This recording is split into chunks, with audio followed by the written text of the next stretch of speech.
104.9 XFM, Ricky Gervais, Steve Merchant, Karl Pilkington's pressing the buttons. Yeah.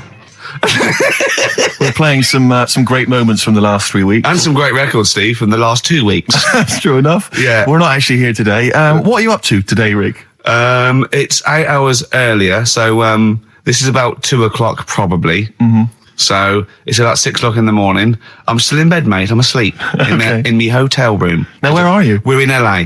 Los Angeles. Yeah. City of Angels. Rick. Yeah. City of Angels. Yeah. And so that's what we do. We're doing stuff like that. That's why we're not here. We're not here next week either. So next week is the best of this week. All right, so here's the first bit. Where are you going, Lanzarote? Yeah. Where's that? Don't know. Suzanne sorted it out. I said, Lanzarote. I said, is that Africa or is it Spain or Portugal? Just thought you don't know. I went, what do you mean don't know? I goes, well, what's the currency? I went, don't know. I said, Suzanne booked this one, did she? Yeah. I thought, where is it? Is Lanzarote African or Foreign. Somewhere foreign. I was looking last night, and doesn't look that good. There was like one of the highlights of the things it says you've got to do is go and have. Apparently, they've got restaurants in caves, and that's like one of the things they say you must do. Mm. So, if that's a highlight, do you know what I mean? Right. So I'll do that. Go and see what that's like. yeah? When you're on the beach, Karl, do you wear the very, very tight Speedos? No. Do you walk What's around wear? with them? Sort of longish shorts, Yeah. t-shirt on, probably with a sort of a light shirt on top of that. Right, sure. So quite wrapped up then. Covered up. Do you wear a hat? Because obviously the bald head, there's risk of sunburn. No, I just put a bit of lotion on it. Lotion on there. Yeah. Just have a bit of a wander down the beach, have a look. Yeah. See if there's any old blokes with their tackle out and a backpack. A lot to look forward to. So Yeah. there you go. Yeah. Well, we're looking forward to finding out how you get on. Yeah, I'll let you And know. interested to know what she gives you on Christmas Day. Probably get More anything. scintillating chat after this next song. We've had a lot of emails, Karl. I don't want to sort of put a dampener on your Christmas, but a lot of people have been slagging off Lanzarote. One of them just said, well, one of them, I don't know if I can find It is Canaria, isn't it? It is one of the Canaries, isn't it? It's a volcanic island covered in volcanic dust. It's very windy, so you have to dig a hole to sit in on the beach, and there's hardly anything to do. That's from Mike Godham, and he says, unless you like quad biking, well, you know, you've seen what happened to No, Ozzy don't Osbourne go this week, quad so don't do biking. that. Not with your little head. There's no protection at all, is there? I don't know what you're thinking. I don't know. At least Rick Mann and Ozzy had lots of hair. Yours would be like Humpty Dumpty. It would crack like a little egg. And then we'd seen, there's no kings or kings horses. So, Yeah, well, they couldn't do the job anyway. No, they shouldn't really send them. They're not really qualified. Horses not equipped to put send a medical man like Neil Fox in Yes. to mend But not eggs. some kind of military horse. I bet he's had egg on his face a few times, hasn't he? What, Foxy? Yeah. Well, most of the series are Pop Idol. Right, Karl. Lanzarote, good or bad? Well, you got to give it a go, haven't you? Yeah, well done. Give everywhere a go. Exactly. That's what I was saying. You know, don't just take the word for it. I mean, if it had said Nananova, Lanzarote shit, he'd have believed it. Sure. You know, if he'd have overheard it in a pub, Yeah. Lanzarote a crap, he'd have believed it. He'd have seen it on a website that was mainly concerned with monkeys and witches, he'd have believed it. Yeah. As it is. Everybody raves about New York, and when I went there, I thought it was rubbish. Well, you're an idiot then, because that is possibly though, the isn't it? greatest city in the world, Subjective. along with London. Subjective, though. That's why they have holiday programmes and that, innit? So you see it and you decide for yourself and that. Yeah, but you saw Venice on a holiday programme, as you put it. You went there and you went, it was rubbish, full of black bin liners. Well, it is. Right. Didn't they show them? It stunk. Didn't Judith Chalmers say that? Oh, it stinks here and there's loads of rubbish everywhere. No, she didn't. Did she mention that? Oh, that's what I mean. So it depends what you want from holiday, doesn't it? Well, yeah. But So, you're an idiot if you don't like New York, so next. Anyway, come on, break up, guys. Kiss and make up. Well, the general public are getting involved with Karl's holiday, and I mean, this has been a damning report on Lanzarote. There's not been a positive word written about Lanzarote so far. Wow. It's volcanic, there's no natural water supply. Apparently there's no natural water supply. It's You all have to sit in a imported. hole. What do you think of this, Karl? What do you think of the people that want you to know that you're going to a rubbish place when you can't change it? What do you think of that? rubbish though, will it? What do you Be mean? all right. What do you mean it'll be right? Because I'm going to go there thinking, oh, there's no water and that, and there will be water. No, they didn't say there's no water. What did they say then? There's no natural water supply. Whatever. I'm not bothered. It doesn't bother me. All right. I'm going to have a good time and that. What are you going to do? What's your plan to do? Got a book. What book you got? Rich Hall book. I'm just going to read that. So, Brilliant. And the weather's better than here, isn't it? What's the matter? What's the Well, matter with I've got Carl? something to cheer him up. Someone's emailed in, Emma's emailed in, she said that for those that know, those in the know, they referred to Lanzarote as Lanzarote. Brilliant. He's a bit fed up. He's got 2 CDs for Christmas from a company that's he's been with for 6 years. He's a little bit grumpy about having to answer the phones. He wouldn't go and make Steve another cup of tea immediately. Selfish. Yeah. Carl, what are you thinking? Nothing. Go on, what were you doing? Come on, Carl, you're getting paid for this. Project. Out. We'll take one of those CDs away. All right. From that classic first album, Velvet Underground and Nico, which apparently peaked at a disappointing 171 in the US charts. Think of that. And that's obviously Lou Reed, the Velvet Underground, and Waiting for the Man. Yeah, great track. So we were talking, we were doing White Van Man, and we got onto genetically modified babies, but and somehow then Carl started telling a story about someone with a horse, and then he got onto, he was trying to make money selling flowers. Just do the flowers briefly. Well, hang on, I just want to recap slightly. So there was a family, and who had the horse in the family? It was... Because you lived on an estate in Manchester. So the mother was a right pig, apparently. I don't know if that's you relevant. You don't need to go that far. But what I'm trying to do is like make a picture for you so you understand. What did she look like? Who did she look like? Bit of a, and no disrespect to her, bit like Pauline Quirky, yeah. Right? Okay, I knew you were going to say that. Yeah. I knew it was going to be Pauline. Did she have any tats? I've never got that close to her. Okay, all right. So who had the horse? Was this her son or her husband? No, her daughter. Her daughter had stolen a horse. Yeah, from I don't know where. I think there was some stables down the road or something. And they kept the horse in the house with them. They kept it in the house. Did they didn't get have caught? it for long. No. Sorry, and you said you were in the house one day and you saw the horse. No, what happened was I was. They did this thing at school about raising money for charity, right? For some local charity, and they said you can do anything to raise money, and they came out with all these ideas, and I thought that's good. What was the charity?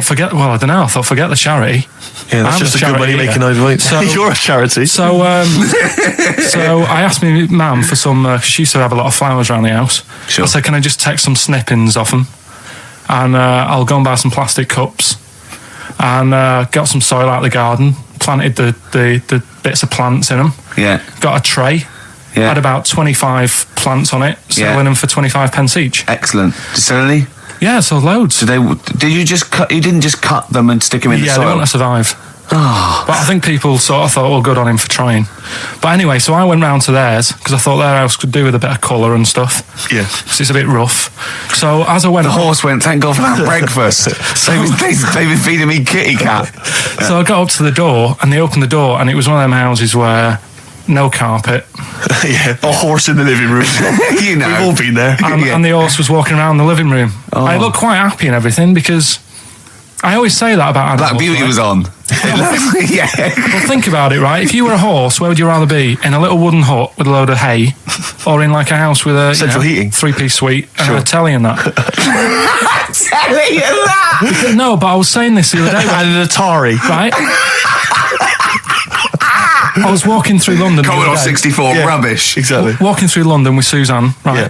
And you know, like homeless people always have dogs.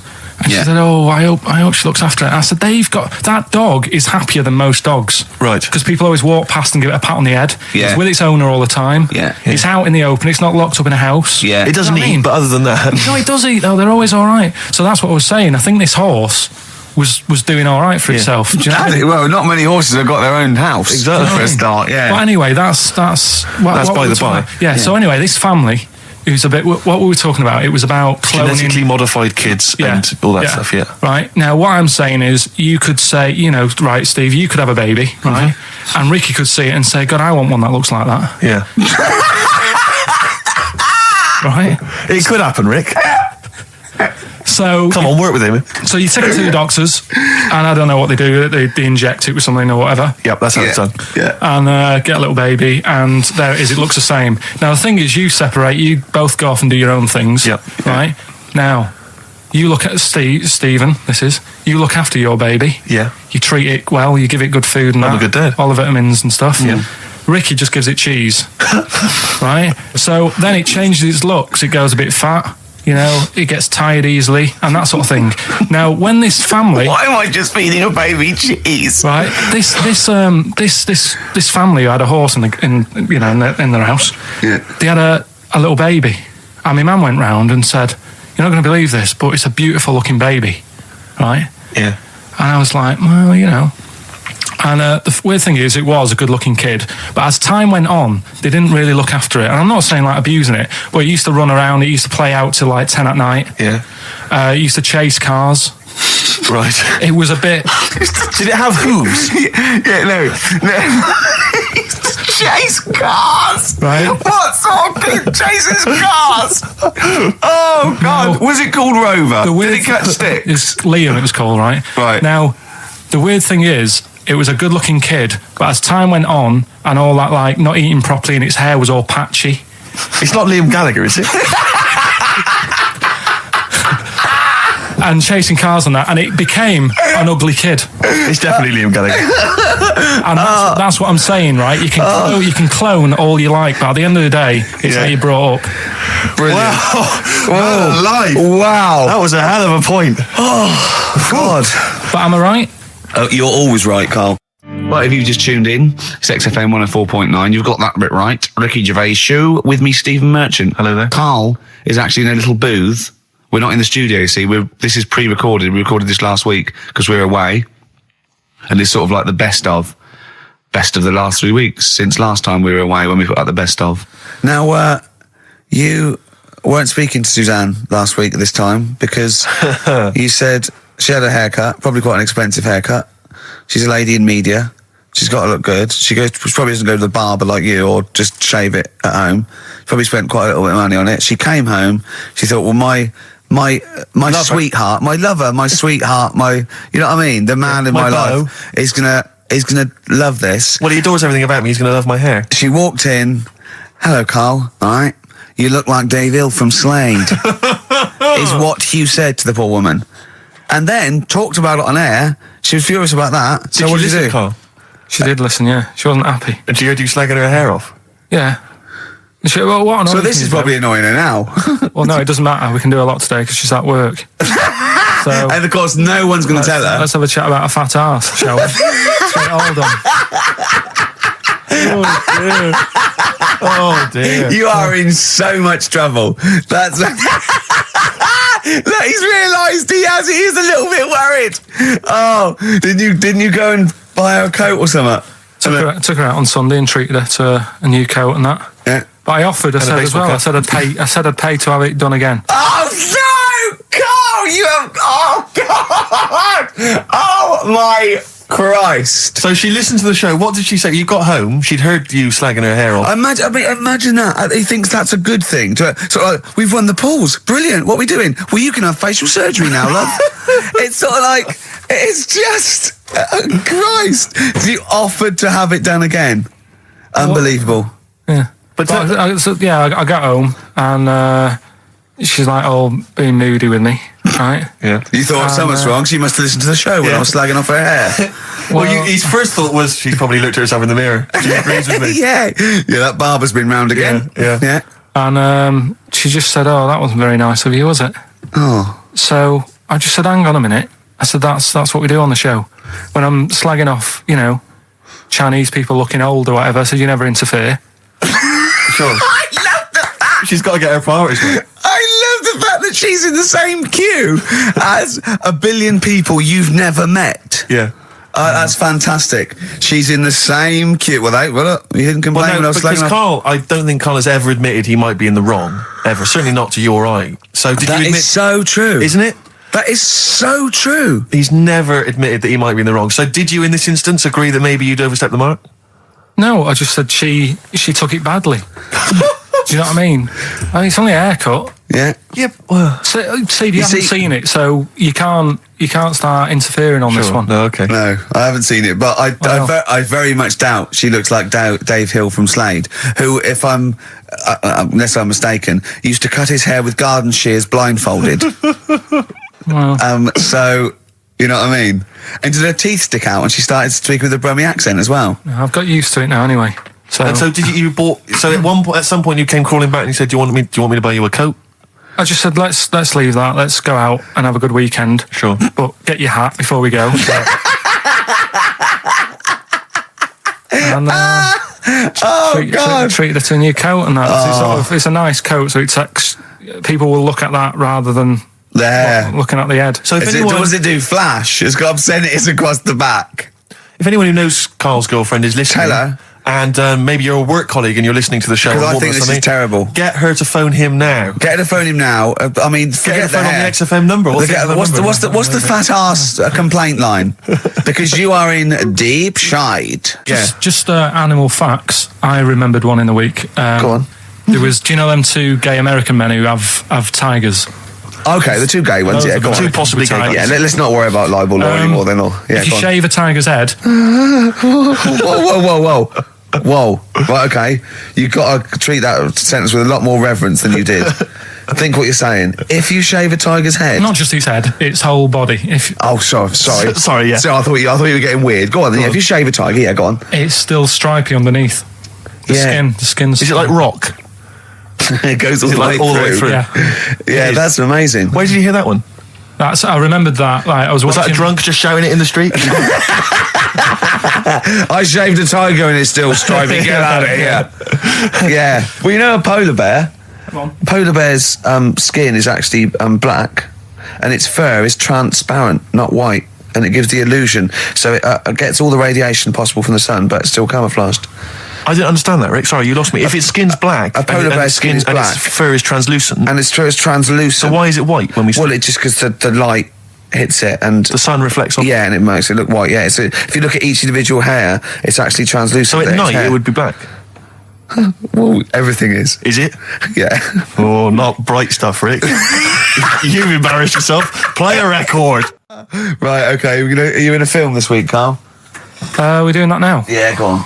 Get it over with. Hang on a minute then. Get it over with. Let's get this show over with. We can go home. You can go off to Lanzarote and sit on some ash. Some charcoal. He's not happy about that. That's annoyed him. The listeners have all ganged up on him. Yeah. XFM giving him 2 CDs. We've had more calls for his resignation this week than ever before. What do you think of that, Carl? What do you mean? There's another reason. Do you know what I mean, though? Because he's grumpy. He's not just giving it. He goes, well, I can't help it, can I? I don't want it. You're being paid well to do a job. People have tuned in to be entertained, to have good songs. Me and Steve are working I'm pressing here. the buttons. I'm paid to press the buttons. That's what I'm doing. Has every CD started on time? Then why would they give you Monday off if you just paid to press the buttons? Don't get every other Monday off, do I? So have you stopped doing that now, have you? Well, yeah. Why? Because there's work to do in that. I'm not moaning about it. Let's get on with it. So It's you in the film Scrooge. Yeah, Which yes. version of Scrooge? the old one. Is it if it's just you moaning with bells, I'll be annoyed. Right, go That on is then. essentially Scrooge. yeah. Right, Scrooge, listen to this, and then there's some question at the end, All right. and you can win some stuff and that. Yeah. All right. Yeah.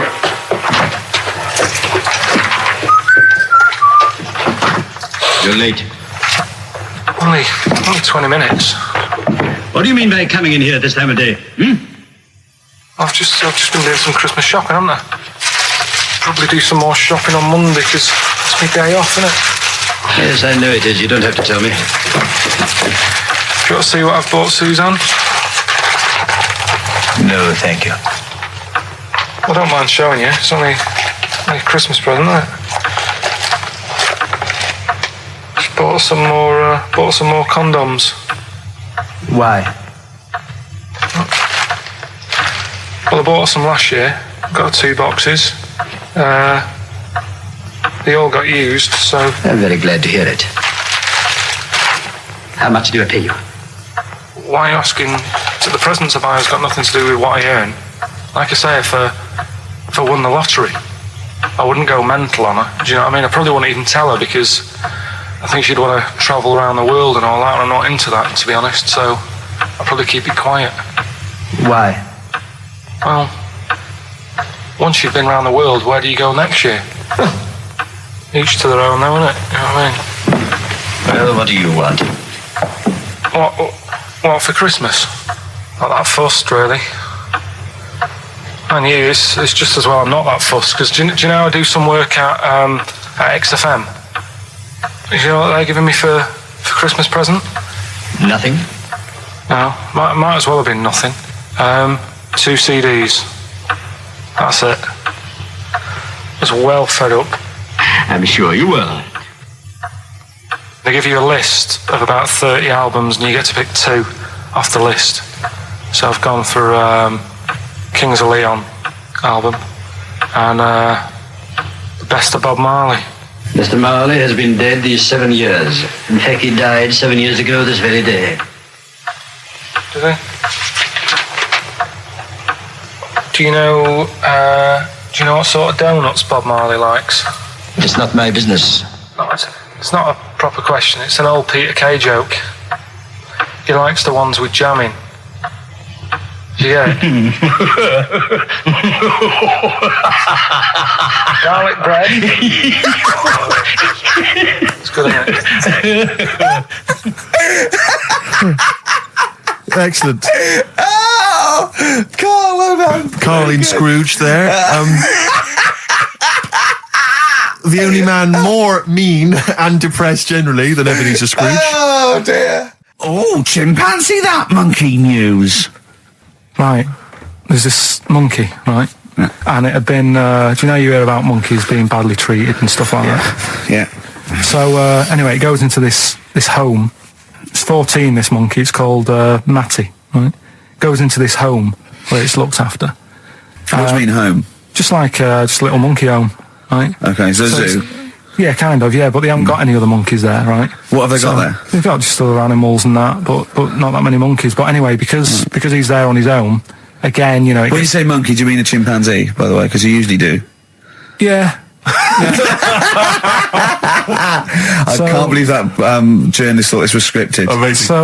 So anyway, yeah. So he gets sort of pally with the people working there and that, and it's smoking fags. It's having a drink at night and all this, right? What do you mean it's having a drink at night? How? It's all here. It's all here, Steve. I mean, we haven't really got time, but Well, don't say it's all here like it's proof. You've got another stupid story that someone has put onto the internet. Someone sitting at home in their bedroom has put onto the internet. So it's having a fag, it's drinking a lovely glass of Bang Rock Station. Yeah, the wine that's perfect for a barbecue. Yeah. Anyway, it's loving life. It's forgetting about its past and everything, right? When this other monkey comes along, Oh no. Trouble's brewing. Go on. right? That comes in. Something said. Right, forget it. Forget it. This is the Best Of Show on XFM 104.9. I'm Ricky Gervais, with me Stephen Merchant. Yes. I hope you're enjoying the Best Of. I know what you're thinking. If this is the best, my Christ, what was the rest like? Well, we'll be back in a week's time, so you can judge it for yourself live. But anyway, in the meantime, this is one of the best clips I've ever heard. Oh, I'm laughing just thinking about what it might be. I feel drained today. Do you? Go on. This is the strangest radio show in the world. Yeah. Isn't it? Yeah. Because well, we can do that. We can talk about this and go, Phil Drain today. Just like he's not, like no one's listening. Because that's the sort of thing you say socially and no one listens. Like just when you're watching up, I feel drained today. It's rhetorical. Yeah. You're not expecting anyone, not even your loved ones, to go, oh really? They just go, that. But to do it live on air, no one's listening. What I mean is just give us a jingle. But the exactly. But the truth is, the contempt we have for our poor listeners is the truth is, unbelievable. the listeners aren't listening, and we don't want to be here.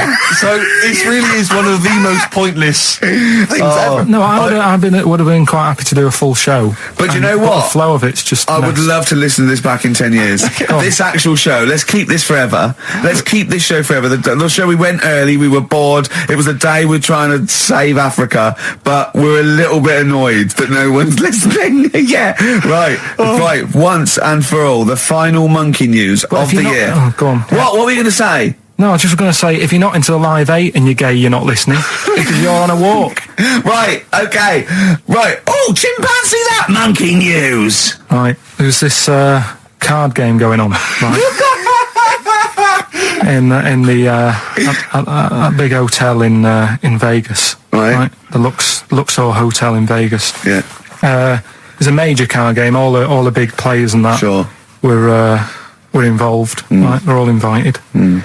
Anyway, so they all meet up in this dark room at the back of the. Oh, there we go, dark room. At the back they didn't work. They didn't see the little 4-foot hairy fella. So it was brilliant at poker. Like I say, it's a big game, and that everyone's been waiting for it. So it's played in the back room, not in the main entrance bit, right? So anyway, like I say, it's dark in there and what have you, and the players went in. There was already someone sat in there, right? Right. But they couldn't quite see Was he him. a short, hairy bloke with slightly longer arms than legs?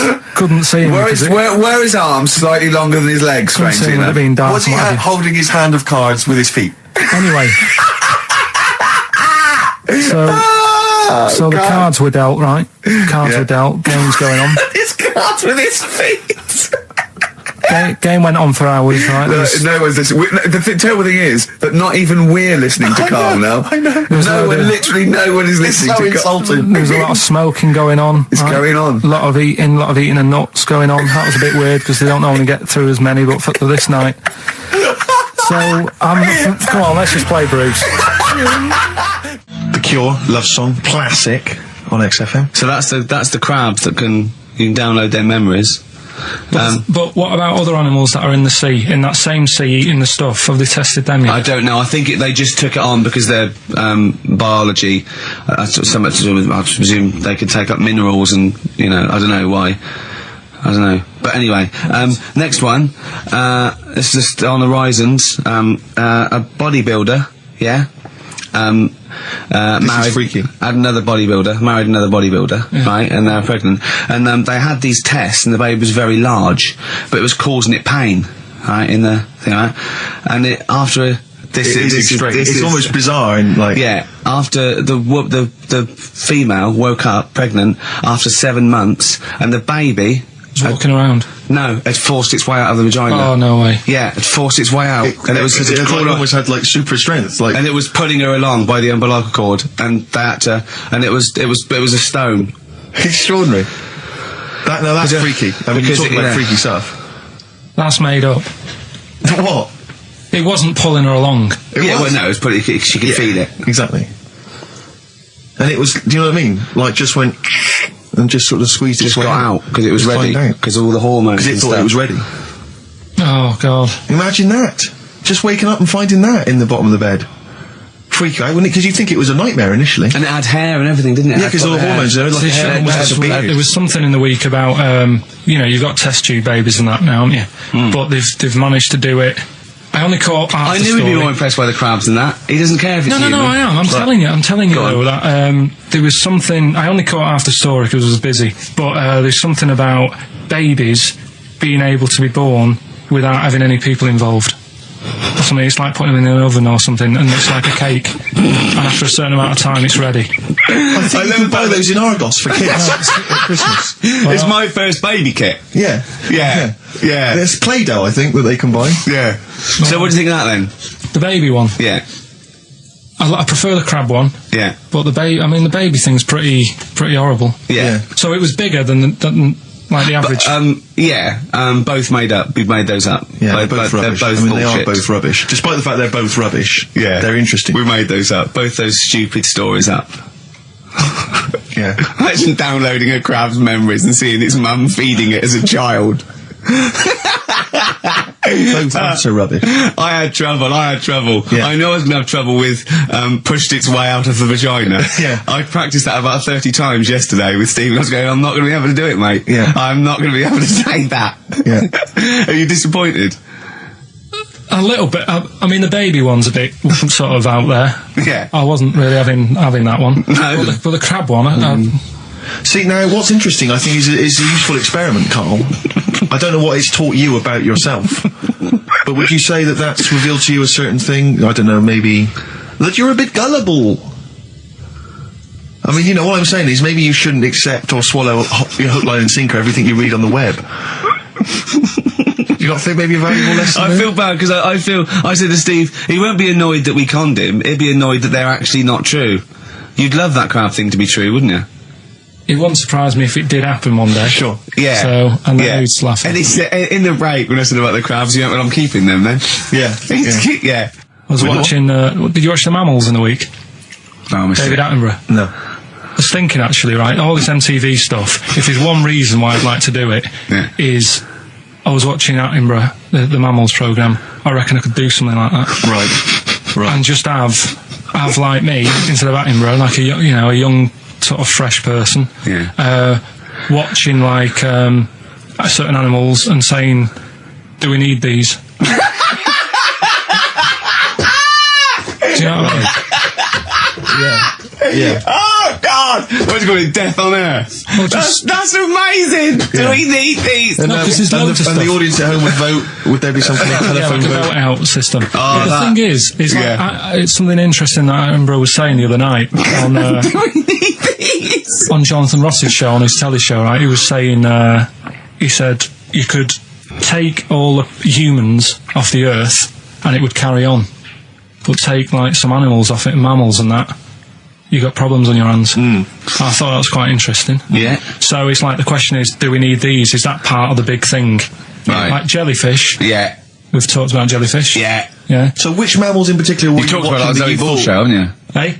Which mammals were you thinking we don't need when you watched the show the other night? Any in particular that you thought they don't need them? They're not of interest. Well, I like whales, but I don't know what they do.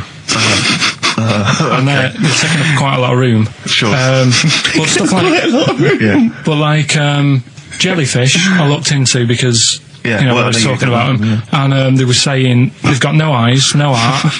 There's something like 97% water. Yeah.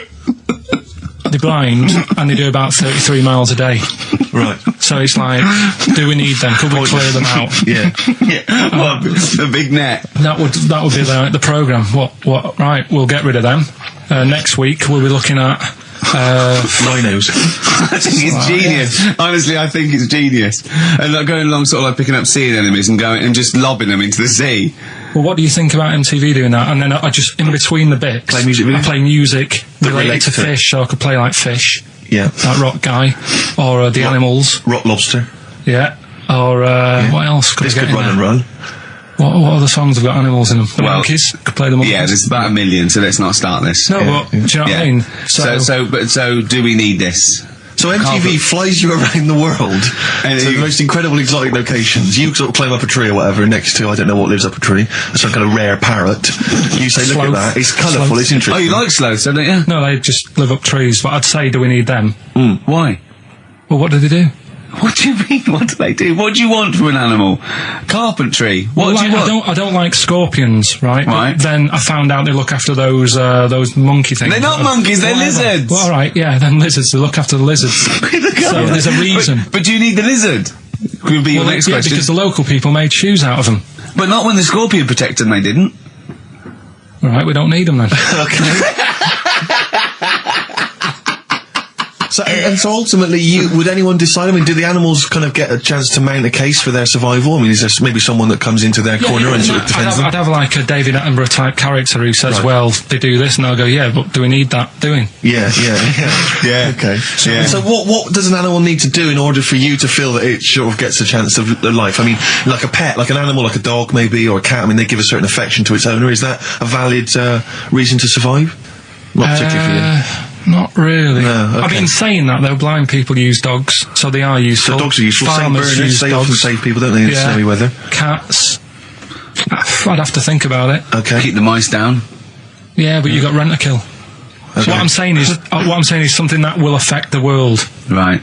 I think you'll find everything does. Except Carl. I'm not sure what effect he's having on the world. I'll tell you what though, Steve, right? Did you watch the mammals? I didn't see the mammals. They had bison on it. Right. The weirdest looking things you've ever seen. Yeah. They've really Again, got you're on dangerous ground here, Carl. but they've really got it's like, decide what you want to look like. It's just a mismatch of stuff. It's got a really big hairy head. Yeah. And like you. Sort of bald at the back. Right. Sort of It sounds like thinner. someone you went to school with. Was there two of them? Oh, brilliant. It's that thing though, you see. This happened years ago to me, right? When, you get pally with someone and then you wind each other up and then there comes a time when you just go over the line. Yeah. Right? What happened? Well, it was this lad called Anthony, right? Who was my mate. Yeah. And we used to sort of always have a little fight in the toilet and that. Right? Punch each other. No, I want to wipe it. And the punches, used to get harder and stuff. And then, so he hit me harder. Turned out into a proper fight. Yeah. I chipped his tooth on the sink. Right? Right. This happened at school, and it was time for assembly, and I thought, and he's in the toilet crying. I thought, go to assembly. there's police in there in the assembly that day telling people about unnecessary violence. And you thought they were there for you? So I'm like, oh no, Anthony's going to come in a minute, like crying with all blood coming from his mouth. I'm going to get arrested. Yeah. Did you go well and sleep? And that was an example of. Yeah. I mean, it kind of happened because I went out with a girl who he fancied. How old are we now? About 8 or 9. I think that's out of order, going out with a mate's girl. Yeah, but she didn't like him. He had like big ears and that. He had no chance. You're such a dick. No, but do you know what I mean? All right, I haven't got the looks like I used to. Sure, when you were 8. But that's before the stress of, having head squoes and that sort of thing.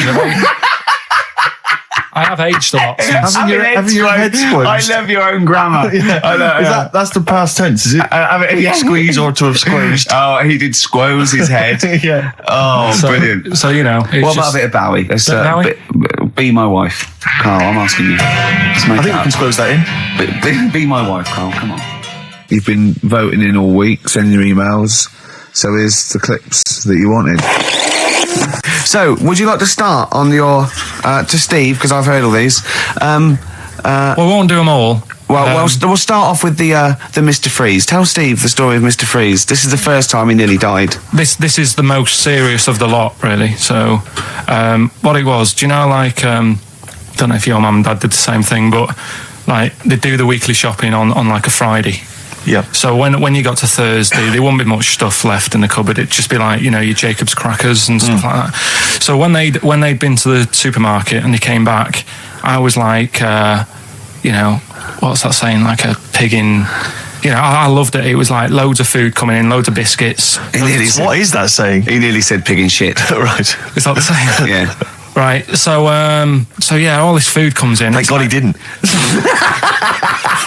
Otherwise he'd have been in trouble. That's true enough. Because he's culpable for our actions because he's the producer. So technically, that twat's in charge. Go on. Right, so anyway, there's loads of food, and I'm like, oh yeah, look at this, and chocolate biscuits, and penguins and stuff. Bacon. And bacon. Just in case, you never know. So anyway, my mum and dad's putting the food away. Me and our kid are like, he's already grabbed something, gone back upstairs. It's like feral children. It's like a quest for fire. And then they ran upstairs. What did he just sit under the bed, gnawing at some sort of pig's trotter? So I saw, do you remember Mr. Freeze Pops? I do, yeah. So they're kind of like popsicles, icicles. Yeah, but really long, like a foot long, right? Yeah. So I thought, I'll have one of them. So I grabbed it. Went for the nutritious stuff first. Absolutely. And like my mum and dad are putting this stuff away and what have you. And I rip it open and knock it back. Right, straight away, just right back like Swallow that. Swallow it, yeah. But it went down the wrong way, right? So what, down your shirt? So I was like, oh God, I can't breathe. And my mum and dad didn't even know what I'd ate. Do you know what I mean? I ate it so quick. Yeah.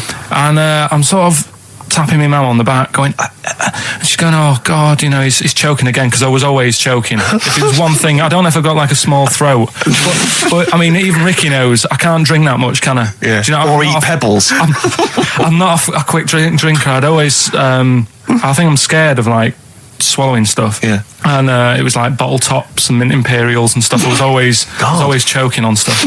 Oh, jeez. So anyway, she's going, oh God, what's he picked up on it now? Drop it. So, hit his nose with a stick. So I was going, I'm choking. At this point, my dad had I think he'd put his share away, his food away, and he'd gone. His share, I love it. Yeah. He'd gone to watch like Winner Takes All or whatever in a lounge, and I was in the kitchen, and I was starting to I didn't care anymore. Do you know what I mean? I just got to that point where I wasn't struggling anymore. You just thought, I'm done. I just was like falling to the ground. And my mum's going, get in here, I think it's serious. And my dad comes in and sort of starts shouting at me, saying that's what you get for being greedy. He didn't even know what I'd eaten. Well, it was the moment to teach you a lesson, certainly. So he's there like that, and my mum's going, oh, look at him. And my lips were going purple, and my eyes were rolling into the back of my head. You look like Marilyn Manson. And so anyway, she grabbed me from behind and did that fireman thing. The Heimlich manoeuvre. Yeah. And, winded me. And it came up, and I was all right. What, the whole popsicle came flying back out? You see, that's what I don't understand, because there was nothing there. No, just a little bit. No, it swells up, doesn't it? Because it irritated it. So it went down this sort of like your epiglottis. It went down the wrong way, like it went into your air canal instead of your throat, and it sort of it sort of spasms, and that's the fear. You just got to calm it down and relax. So in time, I would have been all right. Yeah, anyway. you don't. Well, no, yeah. you might have. So that's so that's hang on. one. So, but No, but the weird thing is, like, for like 3 days after that, I felt like a sort of a special person. I went to school. I'm saying nothing. I did full days. a special needs person. I went to school the next 3 days after that. I didn't like wag it or anything. I did full days. I love that. 3 days, turn everything. Yeah, exactly. After 3 days, you thought, screw it. Yeah, did a quick history exam. Right, next one. weird. That's popsicle. That's popsicle hell, we'll call that. XFM 104.9. Lovely, that one. Now, again, I broke the rules in the week. I met up with Karl. I had lunch with him. And we were chatting and having a cup of tea. And it got onto one of Karl's favourite programmes was the Tales of the Unexpected. Ah, of course. And all I can think is that he's probably the only person in Britain where they were unexpected. I mean, to him, when that twist came in, you go, gee, I can't... Yeah. Oh, God. Can't believe So it was the tree that did it. I mean, he was probably the only... And we were telling all these stories of horror, and he liked horror stories. And I told him this story. And I don't know if this will come across in the way, but I told him this story. It was a short. It was a horror short. This was a film you saw, was it? Yeah. And what it was, it started off, just there'd been a car crash. You see, it's a horrendous wreck. And you saw it from the point of view of the person in the car. And he was calling for his mate, and he was going, Dave... And he sort of looked over and saw a body without a head that had been thrown. He goes, "Oh no, Dave!" And then into the field of view came Dave, his mate, and looked at him with a look of horror. And then it sort of went black, and you realised that he was just a head, and it had been his body. Oh wow! Right? Yeah. And I said, then it came up at the end at the executions in the French Revolution. People experience consciousness for and he went, oh. No, he said, it wouldn't be for that long. And then he went, if it was a chicken, it would work. Imagine remaking that film, but it's two chickens in horrendous car crash. Their own fault for driving. It would work. No, he wasn't having that. Yeah. No, it was too long. I think he said, how long was this film? I went, about 5 minutes. He went, no. It would work if it was a chicken. I like the way that Carly was something like when you relate an incident like that, he's appalled and offended and annoyed by the people that made it, even though he's never seen it. Oh, he's annoyed. Yeah. Do you have a favourite Tales of the Unexpected, one that you remember particularly that shook you up? Yeah, we were talking about the one on where there's some woman in prison. Have you seen that one? I can't remember them all. Right. This woman's in prison. Yeah. And she gets a bit friendly with the guy who takes the dead bodies out. Right. And he said, I can get you out of here. He said, what you've got to do, right? You've got to, at midnight. When you hear the bell toll, that means there's been a dead body. Yeah, there's been a dead body. So what you've got to do is go into like the place where all the dead bodies are, get in the first coffin on the right, and then I'll come along and carry you out, and you can run away and escape. Yeah. Right. So she goes, yeah, all right then. So she hears the bell go. I'll bury you, right? And then I'll come back later and dig you up. Right. Yeah, but that's the point. It doesn't matter. It does matter. Trust me, Carl. It really matters. Okay. Listen, I don't know if I'm going to ruin this for people at home. Yeah. Can I just skip to the end? I would imagine that she gets buried and he doesn't come back, and she has to get buried alive. Better than that. So she gets in the coffin, and she's lying there for ages. She's buried. She can feel a bit of movement going on, so she's obviously, being carried somewhere. So she's thinking, this is it, I'm getting out. And she's lying there for ages and thinking, why isn't someone coming and lifting the lid off this? Do you know what I mean? Letting me get out. So she's really bored. She gets a lighter out, right? Lights it to have a look at who she's lying on. It's only the fella who said he'd help escape. Oh. How bad is that? That is...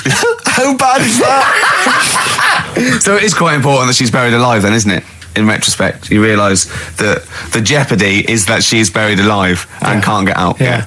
It makes it so much worse, doesn't it, than just like lying in the morgue and going, actually, I'm getting out of here. Yeah. This isn't going to work. Look at Carl's face. Having told that, he's so pleased. His face is lit up. He's beaming like a child. Have you seen any? Is that your favourite horror thing ever? Brilliant. I love that. That's like a ride song or something. That's my favourite one. Ride-ish. Ride-ish. Feeder. Just the way I'm feeding on XFM 104.9. Rick, quick question for you. I'm thinking...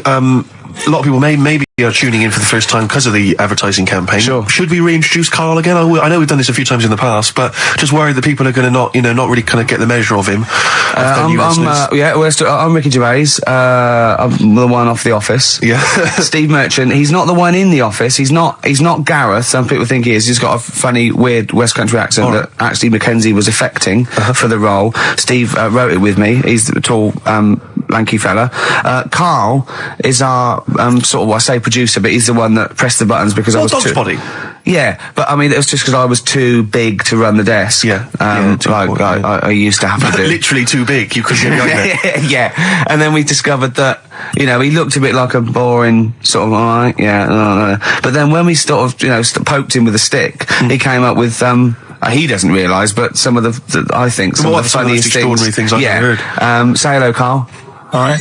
Yeah. Well, classics, I think, so far, that have gone straight to the list include, have you ever used a Y front correctly? Yeah. Brilliant. You never see an old person eating a Twix. Eating a Twix. These are sort of things.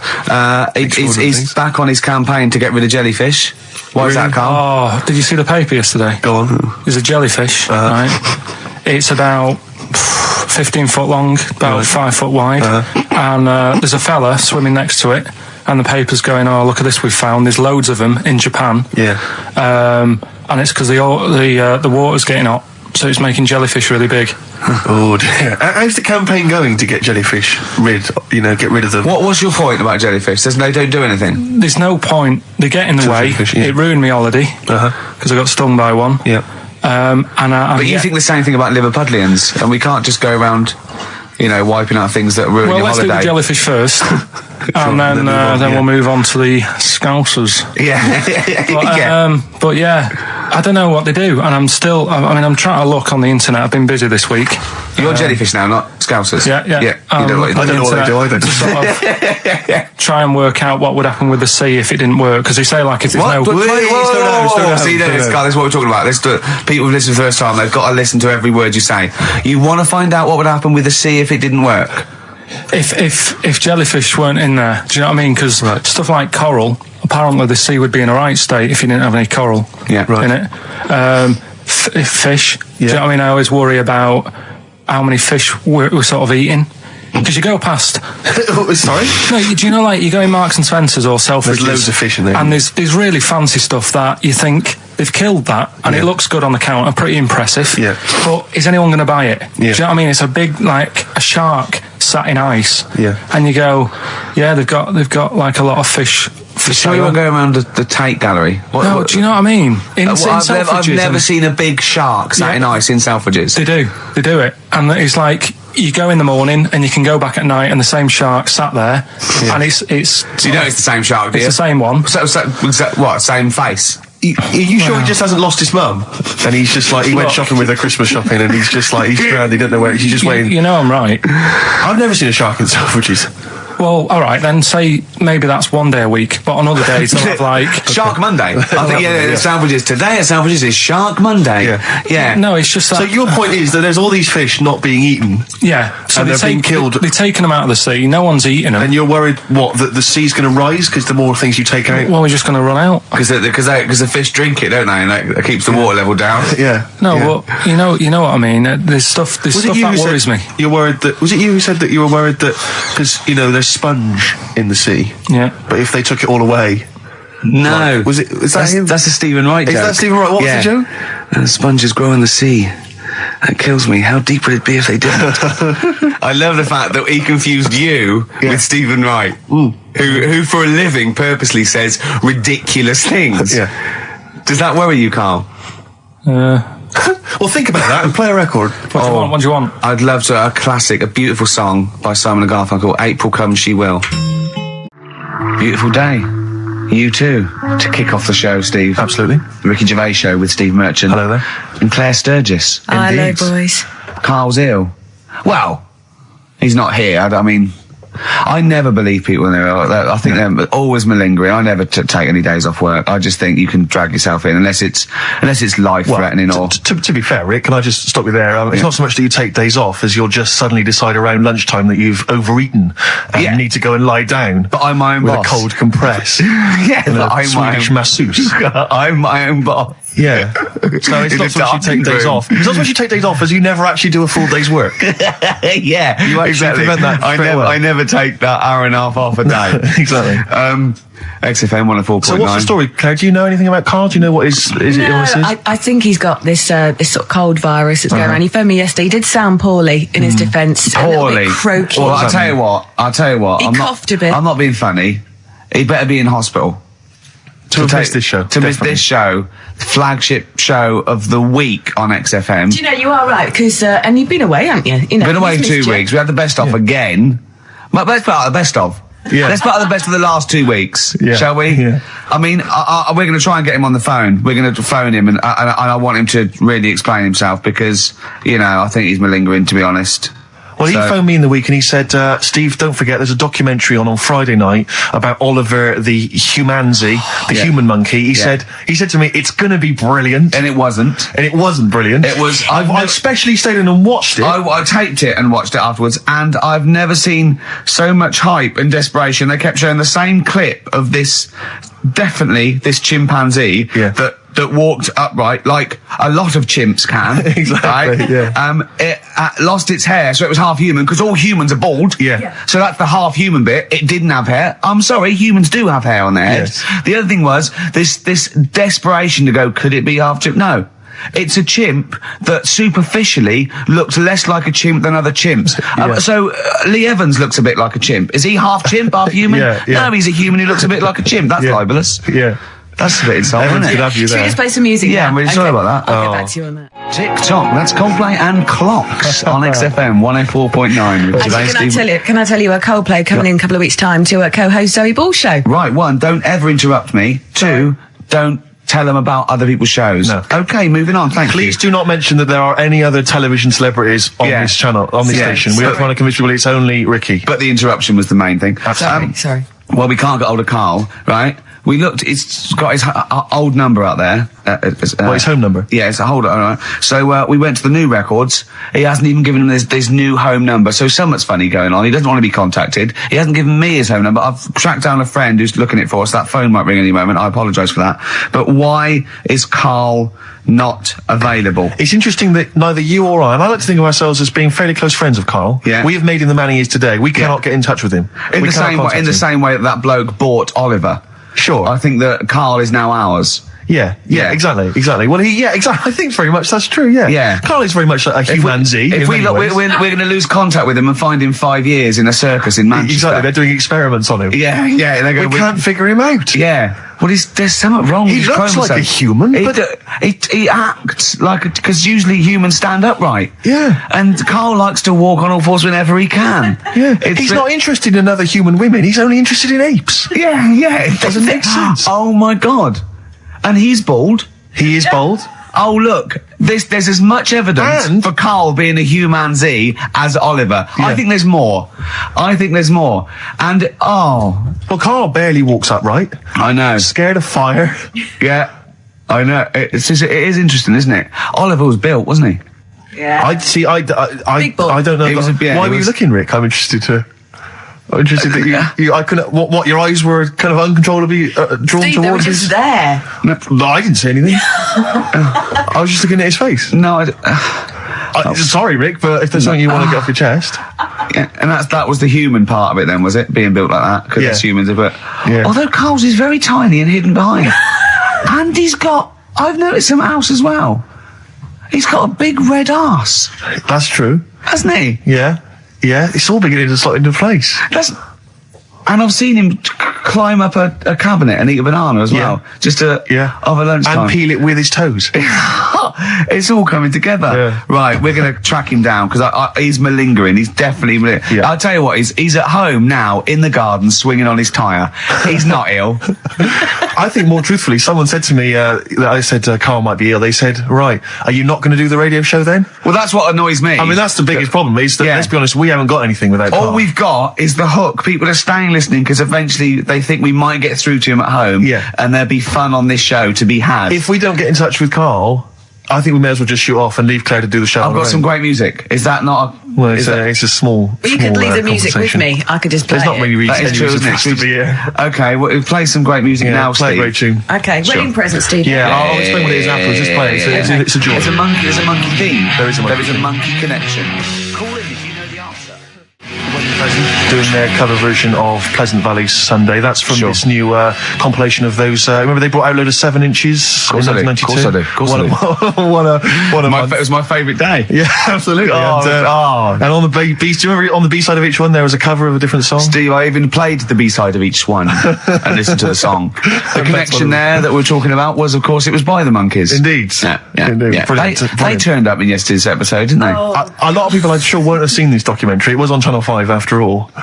So I always feel like we should remind people that what we're actually talking about. If we just happen to mention Oliver, a lot of people don't know what that means. Yeah. If we explain that it is the primate version of Carl. Yeah, that's exactly. the sort of shorthand, isn't it? Yeah, Yeah. But they were on a the Human Z. The Human Z. He was on a Japanese TV show. They were doing experiments on him to find out if he was half human, and the monkeys happened to be there. Yeah. Mickey Dolenz saying, I'm quite interested to find out because, I'm a monkey. One of the monkeys. It was extraordinary. It was utterly bizarre. Of course, we've been off jetting around the world, Claire. I don't know. I don't want to boast. I'm sure you don't want to boast either. Carl told me you'd been off, off to the States. Yeah, that was the reason we weren't here the last couple of weeks. That we went to Los Business Angeles. or pleasure? It was a little bit of business, a little bit of pleasure. I like to combine the two. Nice. It was. We were meeting a company about doing The Office for America. Actually redoing it. Not redoing it with Ricky or any of the cast, but with American actors. American actors do it. Yeah. But the thing was, they were flying us over. It was like the whole business class trip. Spending a little bit of money, and Virgin Upper Class, actually. Virgin Upper Class. I'd like to recommend. Excellent. It's brilliant. Very good service. Definitely Easy. get free flights now. Easy. Yeah, definitely. Easy. Brilliant. Yeah. Richard Branson, lovely bloke, and I love Tubular Bells. I don't think he owns it anymore. Does he not? But he's still a Still a lovely great bloke. guy. He's still a good. What does he own? He must own something we can get. Oh, does he involve with Virgin Records anymore? Wouldn't have thought so. I don't know. No, V2. Well, What does he do? V2 and Virgin V. What's that? Right. Virgin V's some Is that phones? beauty products or Brilliant. something. Oh, What about Virgin underwear. Brilliant. Whatever. Yeah, give us some of that. Give us some of that, Branson. Give us some of that. But I was going to New York before going on to Los Angeles, where all the meetings were, just for a little, just meet some friends over in New York. And it's amazing because Virgin Business Class, they pick you up in a sort of chauffeur-driven car. They drive you down. There's no you don't have to check in with all the wishful. Virgin Upper Class. It's like Yeah. It's you don't need to sort of queue up with the great unwashed, with screaming kids, with ordinary people. Basically, they just send your information ahead to the airport, and you just drive through a kind of drive-through McDonald's style check-in. They take your bag, they check your passport, boom, they drop you at the executive lounge where there are, I swear to God, lovely free plums. I had 2 lovely juicy free plums in the executive. I haven't eaten plums for years. He forgets the bloke's name, but he had lovely juicy dong. free plums. All right, that's the sort of wit that I'm capable of. That is why he is flying first class to America. He meant to a discuss sucking comedy. fruit. I changed it. I transposed the whole thing, so suddenly he was sucking on a man's testicles who he'd never met before. Exactly. For money. Exactly. That's the sort of things I'm capable Which is of. only half true. So he's used his There comedy was mind. no money involved. That is why he was being jetted off to America to talk comedy. That is the kind of quality. But it was great. It was a really lovely flight. It was a lovely car, luxury car, and the flight. It was like the advert. They've got those beds that sort of just the totally seats kind of recline, so it's almost and you got anything you want as much. And I sort of I was falling asleep, and I sort of woke up, and one of the air assistants was like covering me with a blanket. It was like the advert. It was just brilliant. All the lights came down. A woman comes around and says, "Do you want a massage during the flight?" You can have, you can have as much drinks, although you can't drink. You have a drink and then you fall asleep because it's so comfortable and they take the lights. So anyway, it's brilliant. I can't believe my luck. So I'm driving down. I get to the airport in my chauffeur-driven car. Right, I'm sat there. I'm phoning people. My mum and dad. You never believe what I'm off to. I'm just in the car, just chauffeur-driven car. And I get to the airport, and you just hand your passport through the window of this car to this little woman who comes over. And I'm just there. I'm just sort of buzzing the window down, handing it to her, buzzing it back up. Like I don't want to talk. Check the passport. Take my luggage. I don't want to discuss things. You know who I am.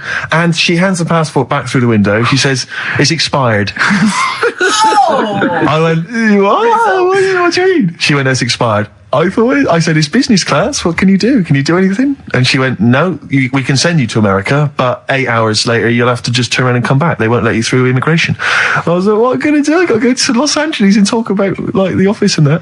And she said, "Well, it's up to you." So, the chauffeur-driven car drove me straight to the passport office down in sort of Victoria, which I have to say... back into town? So I had to come back into town. I didn't get on a plane.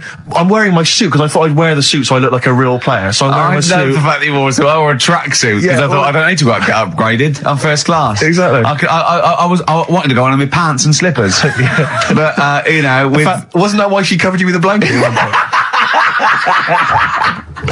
But so they take me back down to the passport. I don't know if you've had to go down and get your passport changed, but they treat you like you are an illegal immigrant sneaking into the country. I'm wearing a suit. I've got luggage. You know, I'm clearly a dignified kind of guy. That's obvious. I'm speaking with a certain eloquence. I've got a certain pace.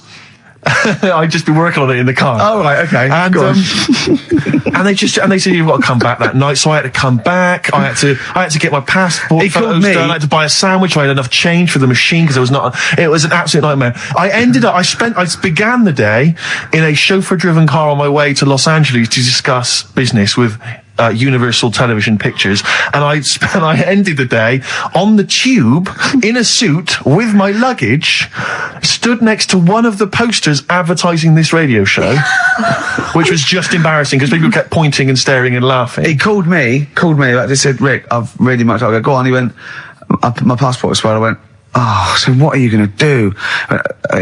He said, right, I quote, he went, I didn't know passports expired. Yeah. I went, what do you mean? He went, well, your driving license doesn't. I went, what are you talking about? He said, how old do you have to be to know that? He said, when will I know all these things? Yeah. When will I know all these things? I want to just come and hug you. But do you know what I mean? Did you know that? Did you genuinely know that your passport expired? I did, because my passport expired because she's alive. years ago. Because she's alive in the world. There is so much stuff that I don't know because I don't think I've reached a certain age yet. I remember you walking down the street once and you said there were some roadworks, and you said they're probably doing those roadworks because it's the end of the financial year and they've got to spend their money. Yeah. I thought, well, how do you know that information? I tell you. Yeah, exactly. I don't talk to cabs. I'm in chauffeur-driven cars. I put the little window up so they don't talk to me. How old are you? 28. Are you old enough yet to help a long-distance lorry driver back into a car park? Definitely not. Oh, you're an idiot. Play a record. And I'm also, I'm not old enough yet to be able to say, can I have a pint of lager, please, Chief? In a pub. One day I want to get to that age. No, you're a long way off. Ryan Adams, I can't get enough of him now, Steve. He's brilliant, isn't he? I've been buying up everything. I love him, and that was answering about coming up after the ads and that Oasis and that. Brilliant. Another classic there from Oasis, Supersonic on XFM 104.9. Ricky Gervais, Steve Merchant, Claire Sturgis standing in for Karl. But where is Karl? Where is Karl? So we've failed to get in touch with him at home. Well, look, he doesn't want to be contacted. He's turned every phone off. He hasn't given the XFM his new home phone number. He doesn't want to be contacted. I can't believe he's not listening, to be honest. So you think he's listening now? Yeah, he listened in Manchester. If he's not listening, he's out and about. I mean, has anyone spotted Karl? What's your message to him, Rick, if he's listening? Call up. Anything else more sort of... Call up or you're fired. Okay. Any bad language you want to use? Obviously, you can't really swear. I can't really say it. What sort of words? I mean, the F word, would you say? I'd say the F word. I'd call him a twat. Would you use the P word? I'm thinking of prick. Prick, yeah. Definitely use that. Not on air, but sure. I'd call him a what about stupid tits? little prick. Would you just say you're a tit? Yeah. Okay. Yeah. Okay. All right. You stupid little bag of tits, I'd say to him. I mean, privately. What about the MF word? Because that's pretty intense. That's pretty hardcore. Do you think that this is not appropriate now? Do you think that would be too extreme? I'm worried if I use that and he was genuinely ill, sure. I'd feel a bit of a C word. Cop, sure. Yeah. Cop. Yeah. Because I wasn't thinking of that. I mean a male bird. Sure, because we've got into trouble with that before. Meaning penis, and we don't mean that. Yeah, we definitely don't mean penis. But if anyone out there, sorry about that. There was a discussion about bad language. We weren't actually using it. But if any of you out there do see the little twat, get him to call XFM immediately. Yeah, and likewise, if you're listening, Karl, you cheeky MF, well, you sexy MF, as Prince once said, then give us a ring, because we'd love to talk to you. We just want to find out how you are. Just call in, and we know you're listening. Little Amy Mann, Red Vines. Brilliant. Lovely track. On XFM 104.9, Ricky Gervais, Steve Merchant, Claire Sturgis, in for Karl Pilkington, little He hasn't called. He may be really ill. I'm feeling a bit guilty. How ill is he, though? I mean, do you know what I mean? How ill have you got to be to not be able to make a phone call? Yeah. I find that hard I've to got a believe. sore bottom, and I made it in. Keep talking. I pulled a muscle in my bum. How? I don't know. And it really hurts. Have you tried to trace back through the week and figure out what may have happened? I went to see the osteopath yesterday. He put an elbow in it for half an hour. I cried. His own? Yeah. Is it? Oh, they got detachable elbows for that. Prosthetic elbows. Just hold this elbow in there for 2 hours and... Yeah. Can I get that away? You can take that away. I won't be needing that elbow for quite a while. We had an email about Oliver the Humanzi. For those that didn't watch it, there was a documentary last night about a chimp that was supposedly a human or was half human or might favourite seem like... programme ever. Yeah. For a week, Carl has been saying it's going to be brilliant. I wish he was here And to he's not here to discuss it, sadly. But Lee Cranston has emailed in and says, I thought the best part of the Oliver programme was the guy Vincent Pace, the camp fella at the piano, telling how he first met Oliver. Quote, he grabbed his female owner, turned her around and bent her over and went to mount her. I made her an offer to buy him the next day. Vincent was then shown in a very nostalgic mood playing melancholic music. He obviously wanted some monkey action. He really, that's I mean, it is potentially liable. That's liable. It's a joke there. But I don't take any responsibility for what Lee Cranston says, or indeed the fact that he puts at the end, did he want to turn Oliver into a gay pansy? Question mark. That's Lee's thoughts and opinions. They don't necessarily reflect those of XFM. He sees the chimp mount a human and go, I've got to have that chimp. I must have that chimp. Oh, poor Carl. Where is he? As you mentioned earlier, he was very well endowed. Apparently, I didn't see it myself. It was a big boy. chimp. Big Sure, boy. a big half boy. A big half boy, half chimp. Honestly, Juan on XFM 104.9. Right, I just called Carl again. I've been calling him all the time, trying to get through to him, right? He's changed his message, so he is listening, and I've got proof. So can you just call the number, Claire? Yeah. Right, call this number. Now listen to this. This is really annoying. We should tell you now that this is not an amusing sketch or setup. No. What's happening there, Claire? Not quite happening for you? No, it's all right. We'll try that again. Try that again, Claire. Yeah. I'm livid now. I'm genuinely annoyed because you'll see, when you hear the message, you'll realise why. Right. Okay, right. Let's try again. I don't know who he thinks he is now. I'm beginning to wonder if his minor celebrity is going to his head. All this nice write-up in Heat magazine. Yeah. It's changed him.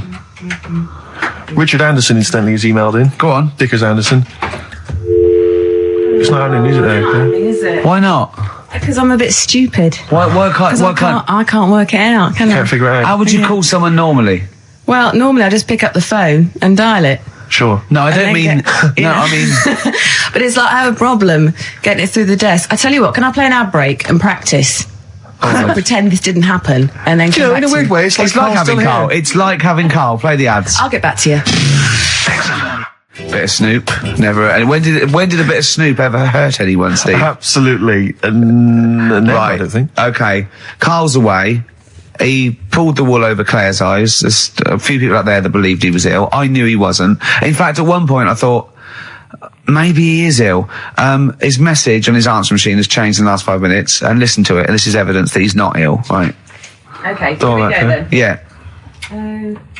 Who don't read out?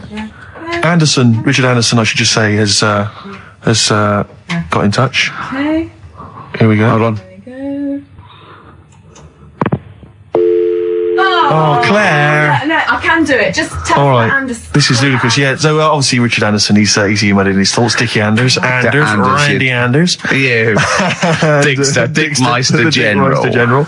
And he says there's something making... Have we got it, Claire? He says there's something making strange yelping noises in the thicket at the end of my garden. Shall I go and prod it to see if it's Carl? Sorry I'm not in today, but not well on that. No more Rockbusters. I think that's what's affected me. It's got me down a bit. So he's joking, yeah. The doctor said I'll be back swinging on my tyre in no time. So... See you later. So he was listening. He's clearly listening. So he was listening because we said about swinging on the We'll see tyre. the message. At any time. Right. Carl, call me. In fact, I'll tell you what, we'll play a little game. Carl would appreciate this. Call me, Carl, or I'm going to give out your number. What's the first 5 or 6 digits, Claire? Well, it's 07968. 07968. Okay. Phone now, Carl. Start calling now. Right, give the next number, Claire. You said Give the next number. 1. Make a note of this, because if you want to call Carl yourself... 07968, and the first number to be given out is 1. He's not ill. How do you feel now, Claire? Because he's made a fool of you, because you believed him. I actually He's felt made a really monkey out of sorry you. for him last night. But now, passed out, I feel a little bit let down. Right, okay, so we give a number out every 5 minutes until Carl calls, because we know he's listening now. He's taking the piss. He's not ill, obviously, you can hear that. That was as long as a link, so he could have been here. He could definitely call. Are we leaving this message? Is this a message we're still leaving on his phone? Yeah. We're still leaving it. Good. Yeah. Good. Yeah. Why don't we leave the rest of the show on his phone? As a message? Leave it up. He's got to listen through it all so he can delete it. Yeah, exactly.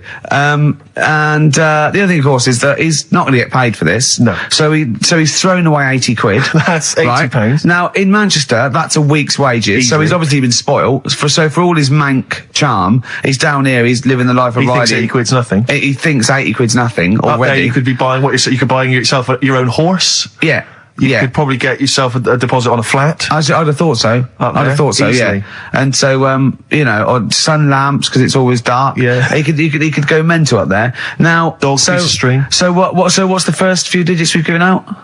07968. Yeah. That's and the then, code. And then we've got 1. Okay, we give out a Another number. of Carl's phone number digits. So take that down, because we love calling him. Should we have a little bit of feed or Let something? me just tell you what Dick has said. Yeah. He said, Richard Anderson, he also said, P.S. the show's still rubbish without Carl. Still rubbish without Carl. Now, is that a compliment? It's still rubbish without Carl, which suggests he thought it might be better without Carl. No, I think he means it's equally rubbish. Right. Brilliant. Nothing Thanks. changes. Thanks, Dickers. Yeah, he's Good nothing on Dick not- Meister. That's Feeder, Just the Way I'm Feeling, on XFM 104.9. Ricky Gervais, Steve Merchant, Claire Sturgis. Well, he's defying me. He's not calling in. We're going to give out his number, and he's not calling in. That's even more annoying. Who does he think he is? I don't know who he thinks he is. I'll tell you I'll tell you who he is. Yeah. He is a little bold Mancunian. Let's never That's let him who he forget that. is. I don't know who he thinks he is, but there's the fact. Just, Carl, call in, because you're annoying me and Steve. He's been slagging you off as well, Steve. Well, go on. What's In the week, he was slagging you off. I mean, in the week, I was joining in and laughing along, but now I'm thinking but now I'm thinking that you're more on my side than he is. Thanks very much, Rick. I'm glad to see you've come round. He said he was. I was in the pub with him and Johnny. All right, so there's a little audience. Good.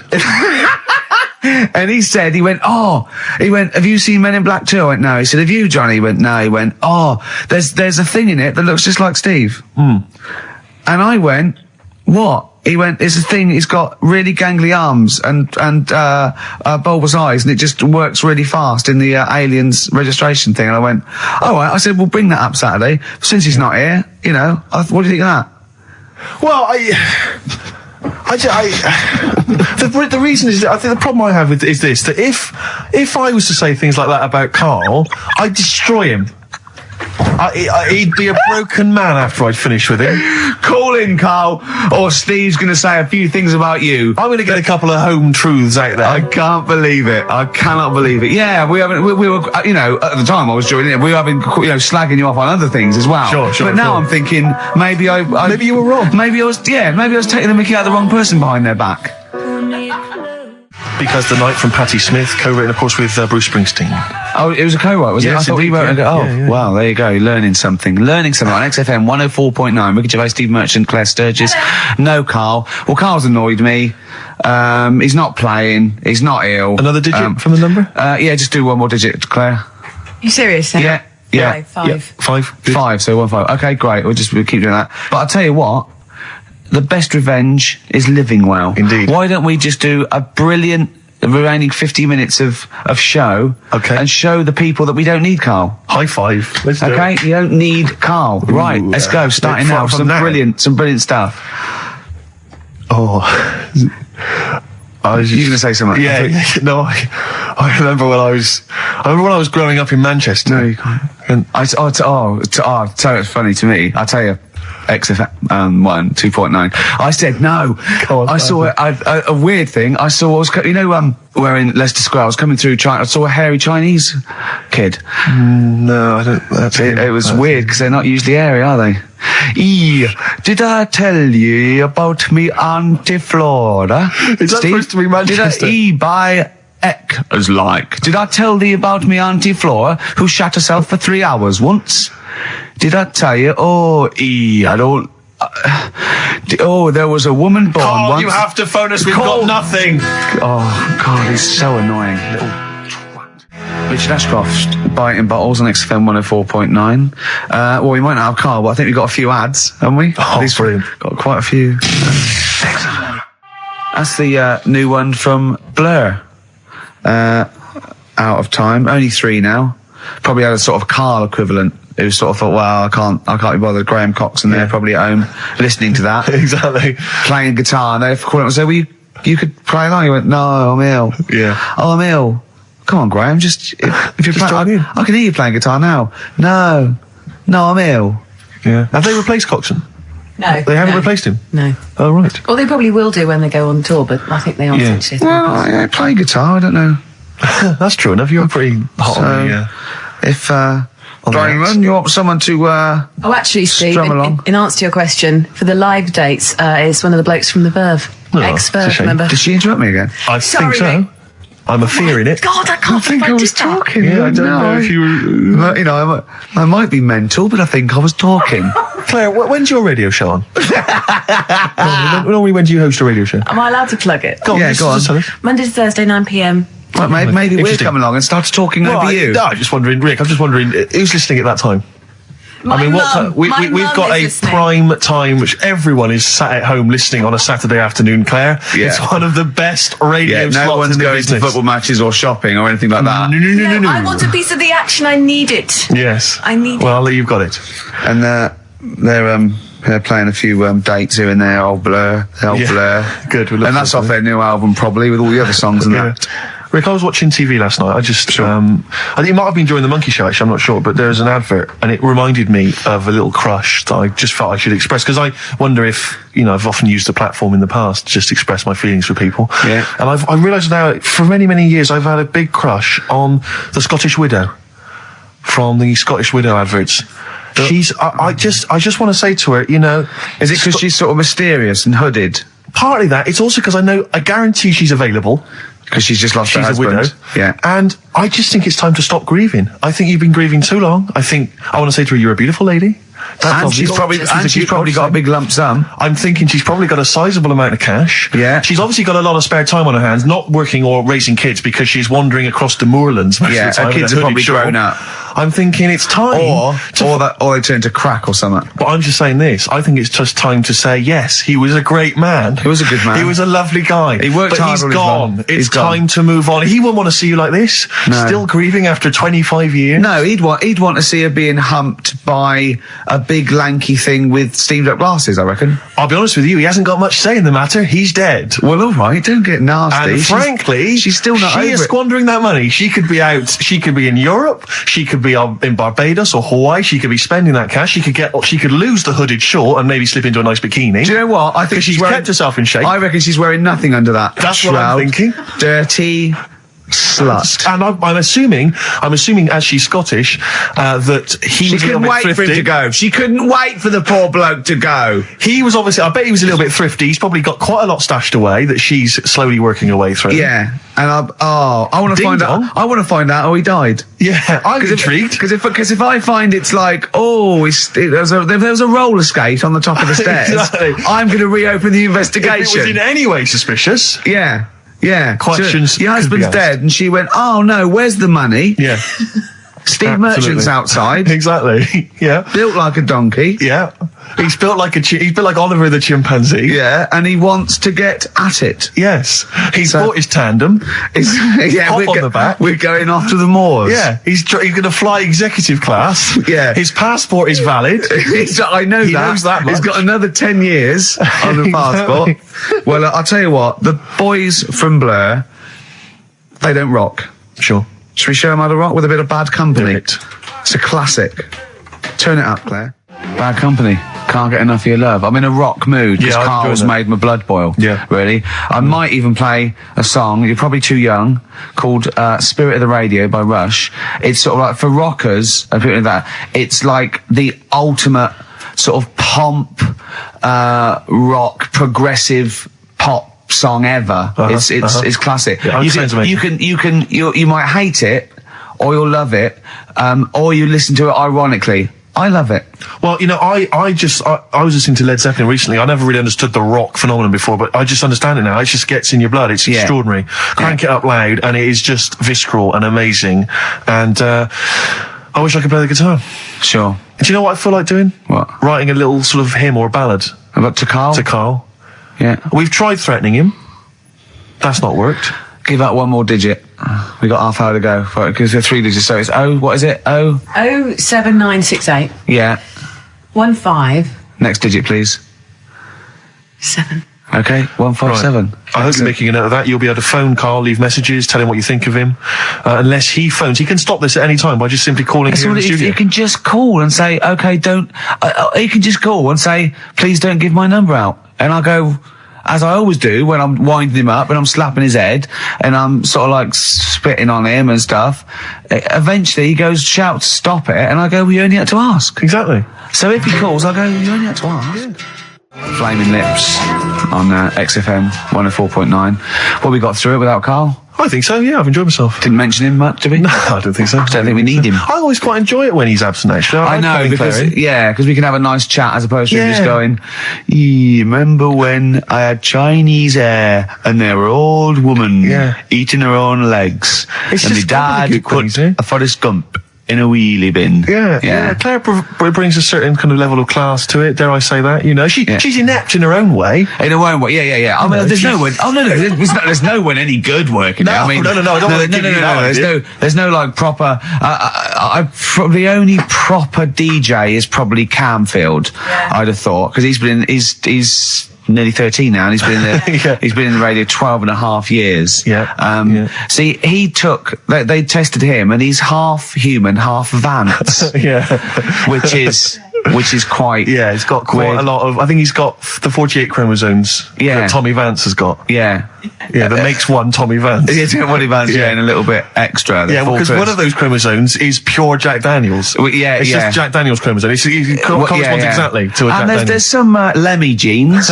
I think you'll find in there as well. But although I'll tell you what, I share with Camfield a couple of loves. I agree that one of the greatest programmes of all time is Columbo. Columbo is brilliant. It is amazing. And they're showing them all. There's so many channels showing them now. I think Granada Plus show them. I think BBC show them. I think everyone's got a bit of it. I think he's made 18,000 episodes, Are apparently. they still making them, though? I think they keep turning up. No, they did in the 90s. They're not quite as good, but I think the original ones, they're great. He's got this great character, and I share that with him. I do like a bit of rock. Should we play Rush? It's just Spirit of the Radio. I mean, we get canned by people who like new metal and Blur and that and those trendy bands, all that, the kids bands and that. But you think this is pure? Yeah, I don't think this would feature in X-Ray magazine. They've got some great bands in them. They've got Kaloop, they've got Demp, they've got Flap Nibble coming out with their new single. It's an EP, and Strep, the early, not the later Strep, the early Strep, the unrecorded years, which is the only ones I like by Strep. And that guy in it, you know, the drummer Kibble, he's got his own Scone Fringe. He's in for a chat with Christian on the Breakfast Show, where you could win a trip to O'Neill's in Camden. This is Rush. And Spirit of the Radio, everything in that. Let's put every type of music. Okay, go to reggae, into rock. Okay, opera, go mental now. Go mental on the drums. Double that. Double the. How many bass drums have you got? Just the one. Go mental on it. Right. It is obscene. That is everything in that, isn't it? How long is it? About 4.5 minutes. Yeah. It's crazy. That's lovely. People don't play music like that anymore. There's only 3 of them. I just think of them. There's that. And just one day in Canada. They just went, right. We're only going to make one single. So let's put every type of music into that single. It's almost like a Stars on 45 version of music of all time. Of every music rock they've heard. Exactly. Yeah. Brilliant. Are they still going? Do they still play? I don't know. I have no idea. But that was for Camfield. There was Bad Company there in Rush for Camfield. Colombo. That was for Camfield as well. The A-Team. Do you remember once when we were talking about the A-Team and I was slagging it off on your show in the old XFM? Yeah. And I was going, I mean, I quite like the A-Team, but sometimes it's too far-fetched to enjoy without it being ironic or it being for kids. And I could hear fuming from outside. I could feel him going... He didn't know who to call. He wanted to call Vance or someone or Lemmy. He didn't know... Right? And then I said, if you can't find find the A-Team, they outwit the might of the FBI every single week. But an old woman who's having trouble with her landlord can find them. Yeah. And the door burst open, and Campy went, "That is because Hannibal sometimes disguises himself as an elderly Chinaman." Yeah. And that was his explanation for the whole series. Yeah. Oh, that was for Camfield. That's lovely. That's for his 12th birthday, which is coming up very 13. soon. Oh, he's 13. Yeah. Teenager, yeah. Oh, he's gonna rock, Steve. Indeed. Oh, the phone's going. Play that break. I'll answer the phone. It might be Carl. Oh. Wow, here's a bit of a turn up for the books. Karl Pilkington on the line. Right. Yeah, where you been? I'm off ill, aren't I? Right. Okay, what's the matter with you? Just a bit bunged up and that, and got the shakes, got that sort of that shaky thing to get. Yeah, that's because you didn't eat last time when Suzanne was at work. Yeah, well, I think that's what brought it on. Plus, she was away in the week, and I put some wet jeans on. And I think that's what's caused the problems. Where did you put them? On your head? No, they were just on the Maiden, and the legs felt dry. But Just on the what? On the what? Have you got the Maiden? What was she doing there? What do you mean? On the Maiden that you put clothes on. What? Your clothes horse. Maiden. Your clothes horse. Well, yeah. Right, okay, so you put wet jeans on, yeah? So that's why I'm ill and that. I'm Right. not having a good time. I've been watching the football. So you're just sitting at home watching telly where you could have been sitting here? Well, I would have been better off there because I've got a chair there. I've got no chair at home at the moment because Why? I sold it last week. Why did you sell a chair? What, you only had one chair? What? Look, can't we just, I just was calling up to let you know I was alright and that. We're not interested in that. We want to know about the chair. I sold it. I had a little two-seater and I sold it because I'm getting a new one, but I've got to wait another month. So you've got to sit on the floor for a month. So you sold a chair before you had another one? Well, she might not have wanted to buy it in a month or something. So I got rid of it whilst I could. She was alright, bloody. We'll talk about that next week. Oh, you're going to be in next week? I look forward to that then. That's a dynamite piece of radio to tune in for. The day Carl sold a chair. Brilliant. Alright. So you alright then? It's going alright? But why did you take this long to call? We asked you to call since the very beginning. We've been phoning you. Why is your phone ring so short? I heard the beginning. I heard the beginning of the show. I thought, yeah, it's going alright. Did air and stuff. Turned it off. You turned it off? No, I put a tape in though, because even though I'm ill, I'm still showing an interest in it. Well, you're not, if you're watching football and shaking. Yeah, well, I'll listen back to it later, so I hope you haven't been dissing me. No. Right? Definitely not. Don't listen back to it, it's not worth it, but we haven't been dissing you, no. And I've just been watching a bit of football, right? Did you watch the Monkey programme last night? You told us to watch the Monkey programme. We all stayed and watched the Monkey programme. Alright, wasn't it? What's Rubbish, wasn't it? Obviously not half chimp, half human. Well, I mean, they missed out a lot of the interesting bits. They didn't have any interesting bits. Those are bits that you made up to make it more interesting. The bits that I told you about 3 months ago before they decided to make the programme. Yeah. What were the bits that you came up with? Well, they missed out the bits about, the zookeeper. Right, there wasn't a zookeeper, yeah, go on. Well, there was, but they left that bit out. Well, okay, fine. And they left out the bit where it ran from there in 1975. In terms of those that did research, they actually went and filmed it. You read it on the internet. Yeah. Chances are you're the one with the facts wrong. Yeah, I think they also left out the bit when it jumped over 3 double-decker buses on a motorbike. On Evel Knievel's motorbike. Yeah. So I can't believe it. I cannot believe it. Not only do you not bother turning up, but you turn off the radio and start watching football. I turned it off, but I've recorded it. I'll listen back later and sort of... Well, what good is that? Sort of, I like to keep it in shape and that. I'll have a word next week. Alright. If you receive any phone calls from people you don't know, we don't know anything about that. Instantly, we don't know why why that is happening. That is just going to be a weird, spooky thing. So, and don't bother telling the story about Men in Black 2 either, because I don't think people will be interested. Actually, on the subject of Men in Black 2, what? Have you seen that, Steve? No, I haven't, Carl. Tell me about it. You should see it. Go on. Why? Because there's this thing in it. Go on. What, a stupid, bald Mancunian tosser? No, weirder than that. There isn't anything weirder than that. Big eyes, it was gangly. Keep talking. You've got to see it, because you wouldn't believe how the likeness and that. You've got to get the film out tonight. Right. It's not as weird, it had a normal voice, right? He's done you and he's not even here! I'll tell you what, mate, it ain't worth coming in next week. Stay on the line, Carl. Play a record player. Kings of Leon, Molly's Chambers. What do you think of that, Carl? Alright. There's a surprise. Another insightful remark. Steve is not a fan now. Not only does he know you've been slagging him off behind his back. No, I wasn't slagging Steve. If you get it out on the DVD tonight, you'll know I'm not slagging you off. It could be your brother. I love the fact that it makes it worse, but he's thinking you're going to go, oh, he wasn't slagging me off. It does look like me. I do think I'm an alien. I love the fact that you hope Steve will go, he's got a point. It's a spitting image. Yeah. I am, seriously, Carl, I'm really angry. I'm so angry with you at the moment. You haven't seen it yet? No, I know, because I know what it's going to be, and I'm just... Why? I'm fuming. I'll tell you why I'm angry, because he doesn't do it in jest. No, but what do you think it's going to look like? What do you think this thing's going to look like? Going to look ludicrous. It's not going to look anything like me, but he's going to pretend it does. Go on, what? Go on. No, it does look like you. Yeah, of course it does. And you looked like the Human Z. Well, I mean, to be honest, you did a bit, Carl. You walk like him, you're bold like him, you got a sort of gormless face like him. Any more? I don't smoke. That does. I'm not arguing with you. I'm not well on that. Oh, you're not well. What exactly is wrong with you? You whinger. Well, it's just, do you know, like I always tell you about the restless leg syndrome I've got. It's like that, but all over. So you're just shaking around the house? I'm just, yeah.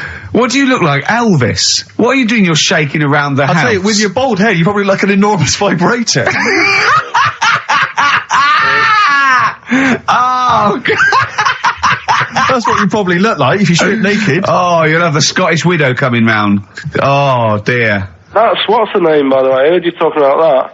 That's, Amanda Lamb. Amanda Lamb, who's in the Place in the Sun programme. Is she actually a widow? Is she a Scottish widow? Hoots, man, my husband's dead. Do you want any money and a bit of my clam? Brilliant. All right. That's the sort of quality you've missed out on today. Well, anyway, you're going to be back next week. We need you back next week. Yeah. Yeah. Well, how do you know? Also, how did you know you were going to be ill today? Because you phoned and arranged this yesterday. Convenient. And I spoke to you yesterday and you didn't sound very ill. I felt ropey yesterday. You've got a bit of a bunged up nose. Even though I have a bit of a bunged up even though I was nose. ill, I still sorted it out. Yeah? I'm a little bit sweaty. Even though I was ill, Carl, sorting it out does not mean you phone up Sturgis and send her down. That's not sorting it out. That's making things worse. Have you learnt nothing? Thanks, Claire. If you're not part of the solution, you're part of the problem. Mate. Yeah. My leg's a little bit achy. Oh, wearing wet jeans. Oh, I put wet jeans on again. My lasagna it was frozen. Can you hear the venom and hatred in our voices today? We genuinely are upset and angry with you. Yeah. Can't believe it. I cannot believe that Right, well, the thing is, we'll be back to normal next week, right? We've got Billy Elliot doing the film next week. Right. Any prizes? Got some good stuff. Have you got any films with Burt Reynolds in to give away on VHS? And I'll see you then. Great, we're looking forward to it already. I'll see you later. See you later. Hot heat, bandages, XFM, we're off, innit? That's it, it's all over. Yeah. Back next week. Yeah. Thanks, Claire. Bye. Talk. What? Ricky and Steve are here. Karl Pilkington is away today, so Mr. Ian Cantfield is Stop it! This is my signing off link. Right, look, I'm running into your show now and it's your fault. Mr. Ian Campfield's with Ricky and Steve today. Jimmy Carr's on X-List duty tomorrow. If you didn't get a request in, I'll see you 10 o'clock next Saturday. Merry Christmas. XFM. Comfort and Sound by Feeder on XFM 104.9. I'm Ricky Gervais. With me, Stephen Merchant. Hello there. But no Karl Pilkington. No Karl. He's in Lanzarote. Lanzarote, But as we we have speak. got a very, very special stand-in. It's Camfield. Say hello. I'm so excited to be here. It's Yeah. been, the things I've learned in the last 10 minutes before we've even gone on air. Like, you Yeah. don't have a theme tune. I don't have a theme tune. I don't wear headphones. Exactly. Ian wears headphones with a preamp. He's got 3 midgets just brought in his backline. Yeah. Right. They're called Dog, Mongo, and Blitzkrieg. Look, Blitzkrieg is up there, like, eating a banana. Yeah. He is the King of Rock, the new King of Rock. Well, a lot of The Prince, he's the Prince of Rock. Obviously, Vance is the King of Rock. But we'll be doing that. We're working out who. Over this, and by the way, Camfield, I don't want the Ian Camfield that does XFM and going, and it's fast approaching 1:23, here's Ash. I want the Camfield that goes, I snorted ants with Lemmy. Okay? So, we want the real Camfield. All right. I bought in Metal Christmas. Is that all right? That's my only request from this show, that we do play Paul Di'Anno's version of Santa Claus is Coming to Town. The rest of it's over to you. Yeah, we're going to play some Christmas tunes. We're going to play some, our favourite hits of the year. But mainly, this is the rock programme. This is the rock programme. What worries me, Rick, is there's a lot of people who listen to our show and they're not regular XFM listeners. They just kind of crawl They're out not of their regular morphine people. stupid on a Saturday afternoon, put the show on. So Yeah. they might not be familiar with Ian work. Camfield is a young man. He's been in. He's about 14. He's been in radio. It's weird. He's 14, but he's been in radio for 15 and a half years. Yeah, extraordinary. He was weaned on the milk of a Vance. Yeah. Right. And he's going to be the new. He's going to be the new rock god, aren't you? Well, I'm trying. Yeah. No DJ Camfield. Just go, yeah. Right?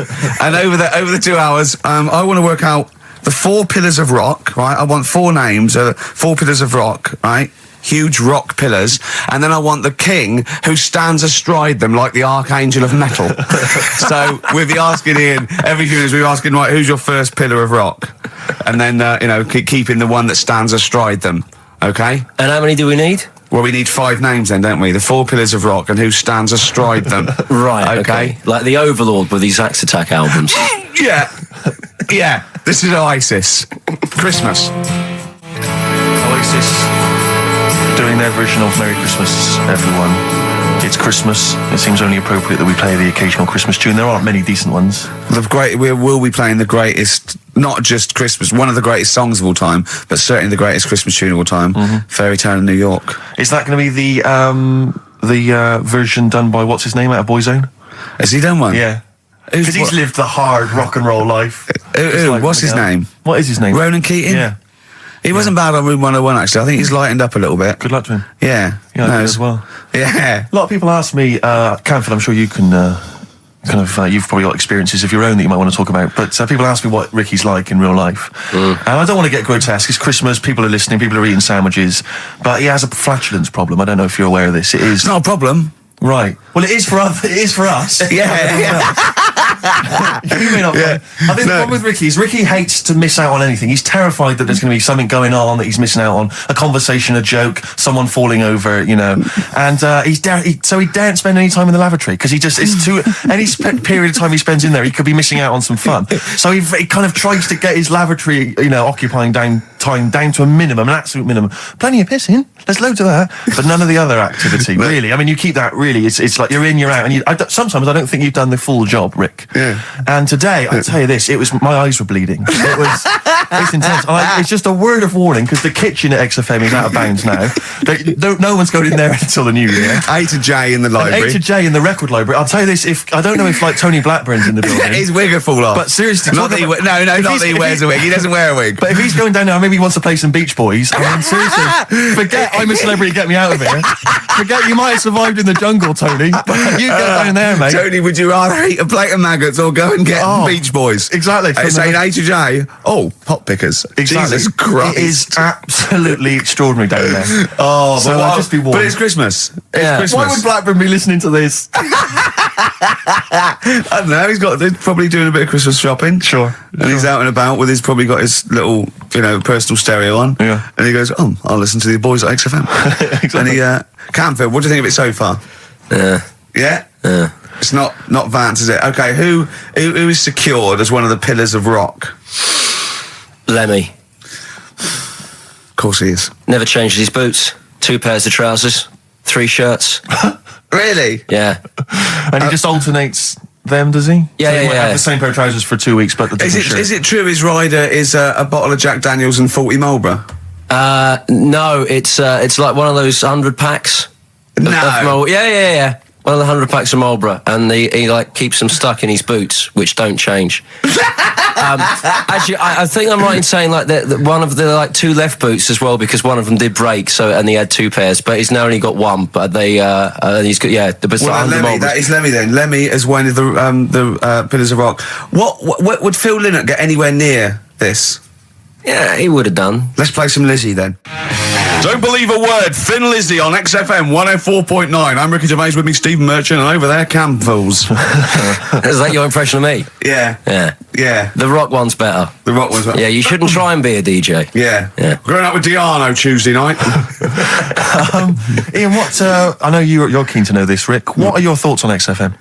Get there. Let's get behind the facade of Canfield. What do you think about this? Because we used to have, some conversations. You've been with XFM since the beginning, haven't you? Oh, I've been here forever. Yeah, it's all right, isn't it? I mean, it's not quite magic. Well, no, a few things are. Got me eyes on the big 105.4. Obviously, eventually. What magic? Yeah. Now, do you think you want to do like a rock program on something like Virgin or Radio 1 eventually? Nah, I don't think so. No? No. What do you want to do then? What do you want to do? I want to start playing stuff like the Eagles and Steely Dan and Bruce Hornsby in the Range, truth be known. But you'd have to go quite mainstream. Like in your bedroom? What? But on what sort of platform though? Because the good thing about those is they are really popular. They are. I mean, I think the Eagles' Greatest Hits is the biggest selling album of all time now. It's overtaken Thriller. Yeah. So I mean, those. What are you saying? Iron Maiden aren't popular? What I play now are actually popular, but they've got a very Slipknot, tight fan Fear base. Factory. I mean, Iron Maiden can go to #1 with just their fans buying it and then slip away again, can't they? Yeah. But everyone sort of likes the Eagles, don't they? Yeah. I mean, I think still. So you could get on sort of like Radio 2 maybe, the rock program on Radio 2. Who does it at the moment? Is there one? No, there's not one. I should do a demo maybe. Okay, well let's I love the way we're talking about my career and other radio stations I could work for. Do you know something I don't? No, I'm just saying that this place is not going on the tube, isn't it? It's going on the tube. I mean, you're going to be like, you'd abandon the sinking ship, wouldn't you? You wouldn't hang around, would you?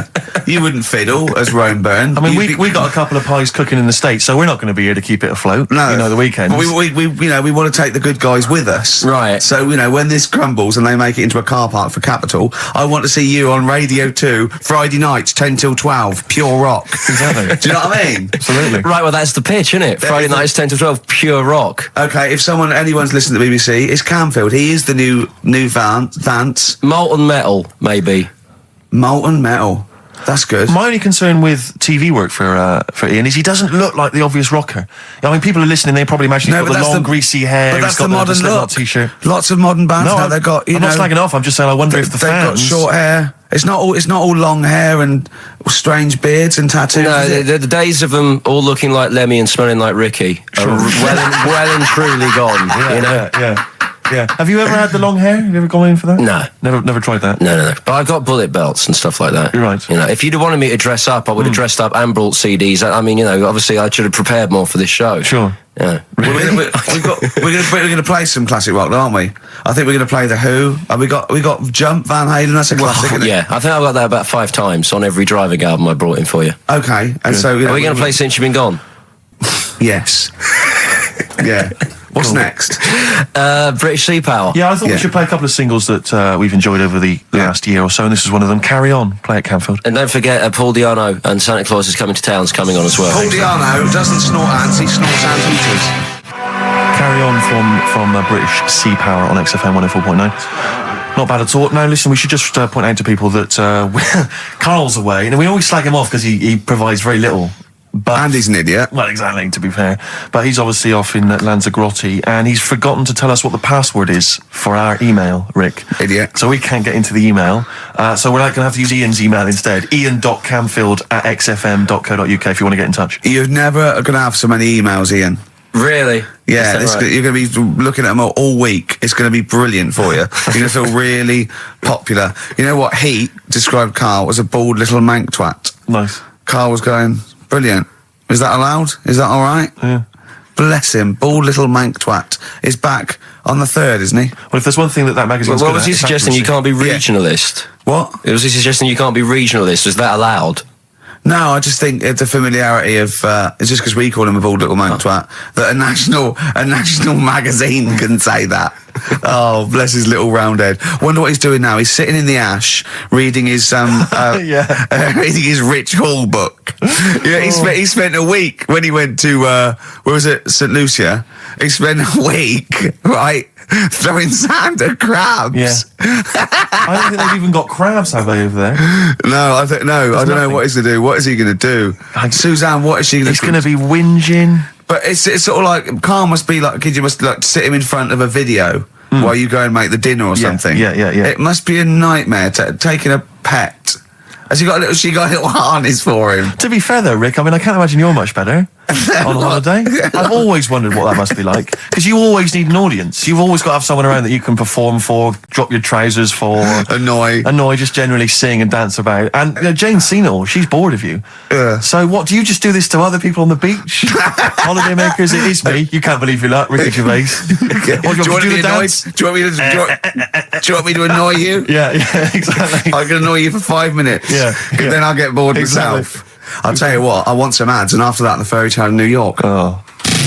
XFM. The Pokes, featuring Kirsty McCall, and a fairy tale of New York. Brilliant. On XFM 104.9. That's the song I think that single-handedly keeps Shane McGowan in gin for another year. It must do Just well, about though. keeps- but I'm sure it does. I absolutely love it. I still love it. I saw it on Top of the Pops too. And it's just brilliant. I mean, he wasn't great at miming, but it didn't bother me. Sure. It was miming to a different song, probably. Yeah, in his head. It was great. I had a little visit in the week, Rick. I think you missed out. A little Christmas visit from, I know he's a friend of yours. He's a friend of He's a friend of the nation. Go on.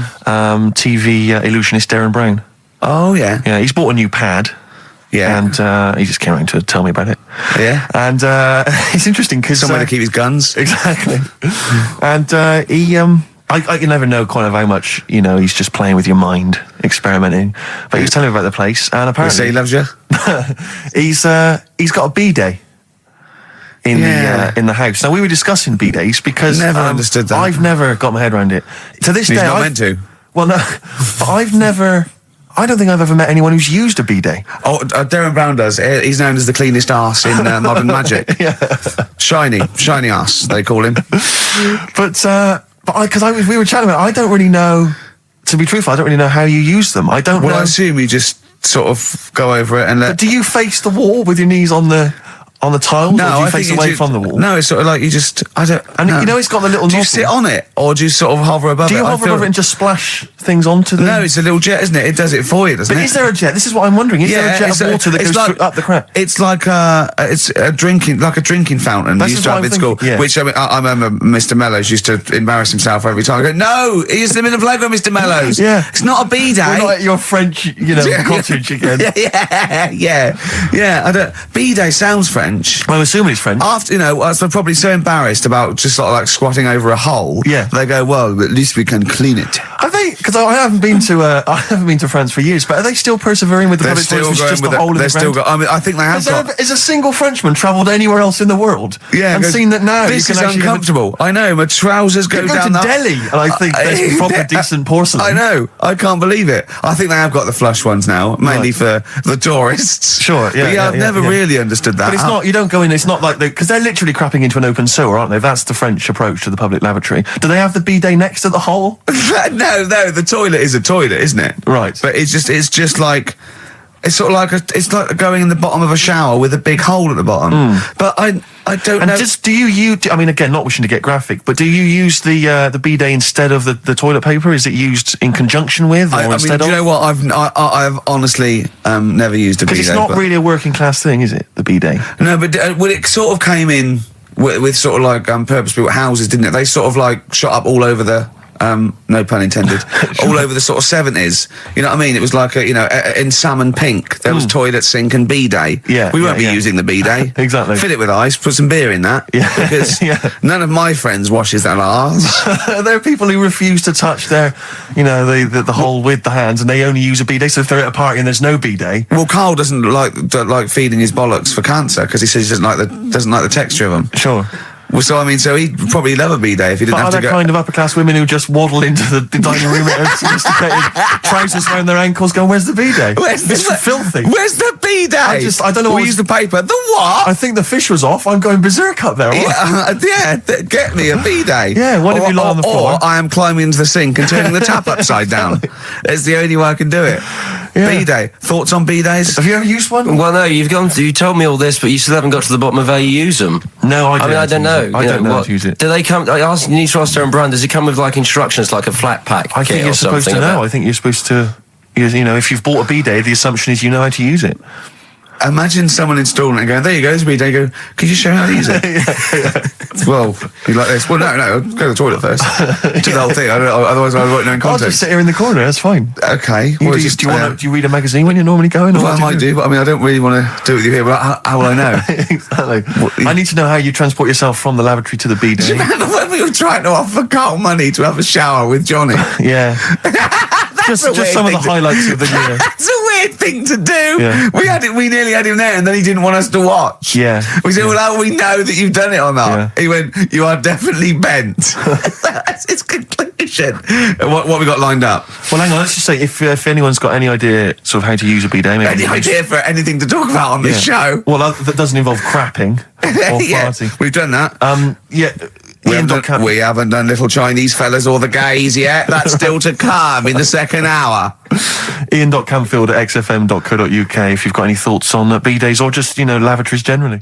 Richard Ashcroft on XFM, Check the Meaning. I think it was out this year and we enjoyed it. So we I played certainly had a thought then that, someone like Richard Ashcroft, who's really cool. I mean, I think one of our greatest rock and rollers, really. He writes great tunes, does great albums. The Verve, already in history.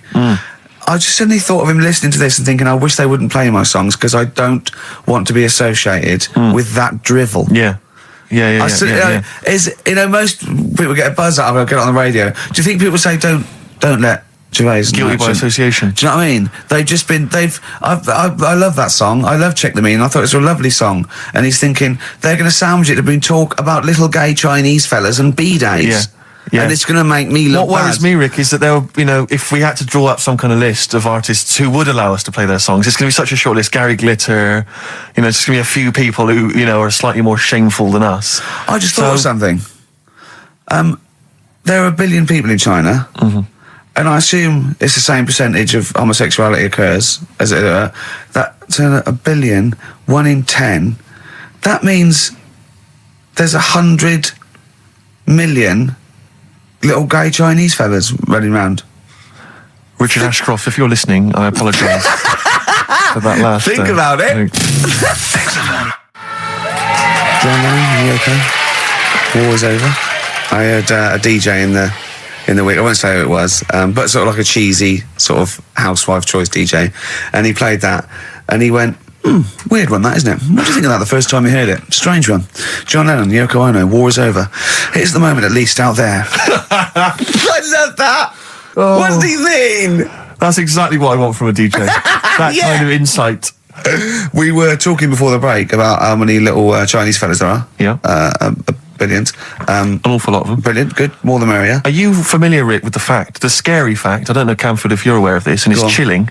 I don't know where I've heard this from, but apparently, and this is kind of legend, I didn't just make this up, this is well known, that if all the Chinese people in China, right, no, come on, if they all jumped up and down at the same time, apparently, this is what they say. Apparently, it would cause a tidal wave that would wipe out America. That would destroy America. I love the idea of coordinating that. Brilliant. Well, I like the idea. Firstly, they don't need weapons of mass destruction. They don't need nuclear weapons because they got that threat. They can't constantly. have on that. You can't count a tidal wave as a weapon of mass destruction. Or jumping. Tony Blair could send in sort of people, UN people going, look out for anyone jumping. Exactly. Because all they need is an immense sort of skipping rope. Oh yeah, once a little fella in Japan holding one end, a little fella in Russia holding the other. Exactly, yeah. And they go, on your marks, you'd have a lot of coordination over that one little... Maybe like someone like Mr. Motivator, kind of coordinating it all from the top of the wall, sort of looking down. The Chinese equivalent. Yeah. Because I think that's why they built the wall. I think that's why they built the Great jump Wall. off the wall. Exactly, they just climb on that wall. That's the way it's there. That's the threat. And that's why America started the space race, because you can see it from space. Exactly. So they go. They're up there monitoring constantly. This is Eagle to Houston. There's lots of little Chinese fellas about to jump. Yeah. This is Houston. Are they wearing them? We just need to confirm they're Chinese. Are they wearing those? Are they wearing those comical hats that look a bit like a lampshade? They are. They are. Confirm they're Chinese. Because if I was the leader of China, what is the name of it? Is he the king of China? We're so ill-educated, aren't we? Is he the king of China? The Tsar of China? Is it? What is it? Is Chairman Mao still there? Is he still chairman? Chairman someone else probably. The new chairman. Or chairwoman. Don't be sexist. And actually, when I said there's a billion people in China, so there's 100 million little gay Chinese fellas. Yeah. Someone phoned up to say half of them are women. Yeah.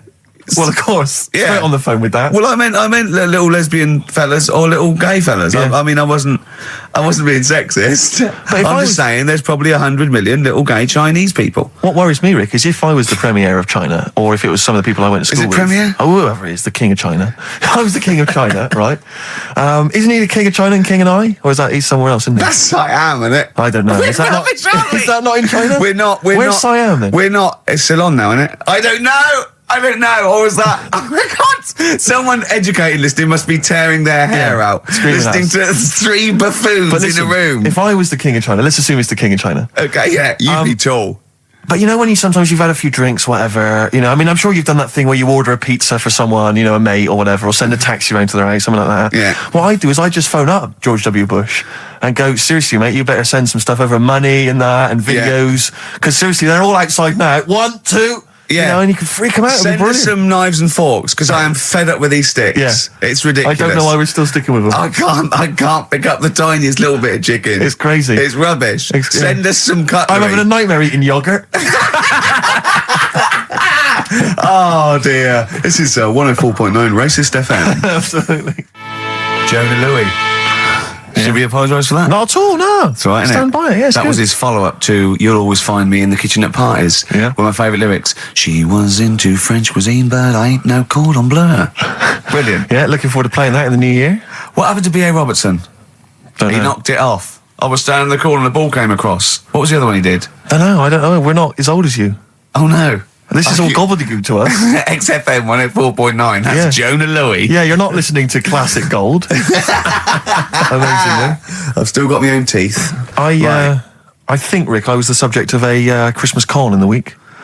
What, you mean you bought something for £4, then saw it for £4, £3.90 as you walked home? That would make me livid. Because I've seen you really livid. I'm absolutely furious. When I bought my PlayStation, I saw I could get it for £5 cheaper down the road. I was absolutely And fuming. you'd already walked to about 19 places, I remember. I actually left you after about an hour. Yeah. No, I do. I'm furious because I got to get a bargain. I hate feeling that I'm being ripped off. Yeah. And I'll tell you this, I'm loving online shopping. Oh, the savings I'm making, Rick. Really? It's crazy. Really? Getting 15, 20 quid off some things. Is it really? Oh, amazing. But these things, I might point out, are like Jaguars and Mitsubishi cars. Exactly. Yeah, but it's worth shopping round. No, this was not so much a con. It was a con, but it wasn't so much one of those just a missed bargain. Yeah. Doorbell rings, answer it. It's a couple of girls. They must have been 13 or 14, maybe. Now, I've always had a problem with teenagers. I'm intimidated by teenagers. In case they call you a dork or something. Well, I mean, I told you before, I was walking down the street once, and there's two guys coming towards me. I mean, real losers. Do you know what I mean? Glasses, the spots, greasy hair. Do you know, really pathetic. And I was sniggering to myself. I was thinking, look at those losers. And as I passed them, I heard one of them look at me and say to his mate, look at that geek. I was furious. I was thinking, I'm allowed to call you a nerdlinger, but gee, I don't expect it back. I was really furious and upset. And so, as I say, these teenagers are at the door, and they were quite aggressive quite aggressive girls, and they had a piece of A4 paper, and they went, "We're doing a sponsored thing." Yeah. But I didn't quite catch what it was they were doing that was sponsored. I think they sort of fudged it. They went, "We're doing a sponsor." Oh yeah. And I went, right, and they went, "Do you want to sponsor us?" Boy, they picked on the wrong person. I was a bit intimidated. I don't know why I said no. I was worried maybe it was part of some kind of, hidden camera show, Yeah. And so I said, yeah, all right, I'll sponsor you. So they handed me this form, and I always thought you were supposed to have quite an official-looking form for any sponsorship thing. But this was literally a piece of A4 torn out of a notebook. It was the back of a Gareth Gates poster. Exactly. And, with some blue tack on it. Yeah, well, and I looked at it, and I didn't really absorb it, but it had things like, Mrs. Jones, Mrs. Smith, £5. Yeah. And then no one's actual address, just Finchley Road, nothing too specific. Yeah. So I wrote my name on and put down £3. 'Cause a lot of people were giving £5s, but I thought, I'm not made of money, it's Christmas. I've got to buy gifts and stuff. So I gave him a £5 and asked for change. Yeah, well, I gave him £3. I said, I'll sponsor you for £3. Best of luck. And they went, can we have the money? And I said, well, aren't you supposed to do the thing? And the woman the girl just looked at me, she just went, no. So I gave her £3. But what difference does it make? Well, I'm assuming, though, that it's not going to any charity. It's no sponsored thing at all. But then I'm not being funny. The charity that it's not going to, you wouldn't have given to it anyway. It's true enough. So all that's happened is you're £3 down. But I'm £3 down. Yeah, but if it would have gone to charity, it'd be £3 down. The fact that it hasn't gone to charity doesn't matter because you wouldn't have given it to charity. Yeah, but if it had gone to charity, Rick, I'd have felt a little bit superior, a little bit smug. That would have kept me going for another 6 months. Whereas now it's just gone to a couple of weeks off the street, who are scamming people, possibly old people, Rick, and that's who I feel sorry for. They've not got a great deal of money. That's why I'm not worried about myself. I've got a bit of cash. What about the old people? Yeah. Although you are £3 down, which probably still hurts, doesn't it? It's still stinging. That's why I just like to tell you now, get off my chest. It's Merry Christmas. Thing, yeah. Just be careful. If you're living up in North London, be careful. There's 2 girls that are going around. I expect, they might come to your door. But they might be wary. Be genuine. No, I don't think so. No. They were common. They were very common. Do you know what I mean? Was the giveaway things like, Santa Claus had given £10, Exactly. Tony Blair had given £1? Yeah, I know what you mean. Yeah, I think you were conned, mate. Yeah. Right. Won't Get Fooled Again by The Who. Ian, I'm going to ask your expert opinion. Is that not one of the greatest rock songs of all time? Yeah, if you'd have played the proper version of it. I know, but it's 6.5 minutes, and we usually do, but we just thought, it's Christmas, people want to, but him and more Jonah Louis. Yeah, but we could have played like the full 8 minutes rather than making the show sound like strolling round your local Asda with the Christmas songs with a little bit more racism. That to me sounds like fighting talk. You want a rock challenge, Canfield. You can't handle the truth. I'm gonna rock this out the last 40 minutes. Can we put Keith Moon in the monolith? I was going to ask you. He's my favourite drummer of all time. Will you go along with that? Yeah, absolutely. So we got Lemmy and Keith Moon. Yeah. Are we making up a kind of super rock band here? We could do. We could make up a super rock band. That's far too passé. Let's call it the Monolith of Rock. It sounds more stupid. Okay. So we got Lemmy and Moon. Yeah. We need 3 more. So we need 2 more Pillars of Rock, and then 1 to stand astride it, like the metal angel of death. Now, Ian, you've hung out with some of the big rock names, haven't you? Yeah. No, I'm not going anywhere with this. I'm intrigued. Tell me some of the people you've hung out with. You've hung out with Maiden, have you? I've hung out with Maiden. I've been flying with Bruce Dickinson. Yeah. And have you? It only took us 3 attempts to land at Gatwick a few weeks ago. But I don't know much about you, Ian. Are you someone who lives the rock and roll excess lifestyle? Are you kind of drink and drugs? Is that your thing? I like to be kind of on the edge, having a look at what's going on inside. Right, I don't quite know what that means. Well, it's the way they talk, Steve. Well, I mean, because some of those rockers, they're hard-living boys. Can you keep up with them? Do you up till 4 a.m? 4 a.m? Yeah. 4 in which morning? Hey, Daddy-o, man. Yeah. We're going out about 4 a.m. Yeah. Carl reckons the gays go out late. Yeah. His favourite song is The Killing of Georgie, right? And he went, but would it have happened if he'd have been, going out a bit earlier? Yeah, well, no, fair point. Yeah. Is that song time specific then? No, but he reckons he probably got because he was out late. Oh, right, okay. He said there's one that works here. Sometimes he doesn't go out till midnight. But I imagine you a little bit like that little boy in the film Almost Famous. When you're on tour with the rock legends, do you know what I mean? You're like, the little kid there, maybe the doors are being closed in your face, are they, as they go berserk? Yeah, when I started, but now, I insist I see was one of theirs. Yeah, access all areas slam, and that, I can enter venues now with a big bottle of Jack Daniels, I don't get stopped. Yeah. Really?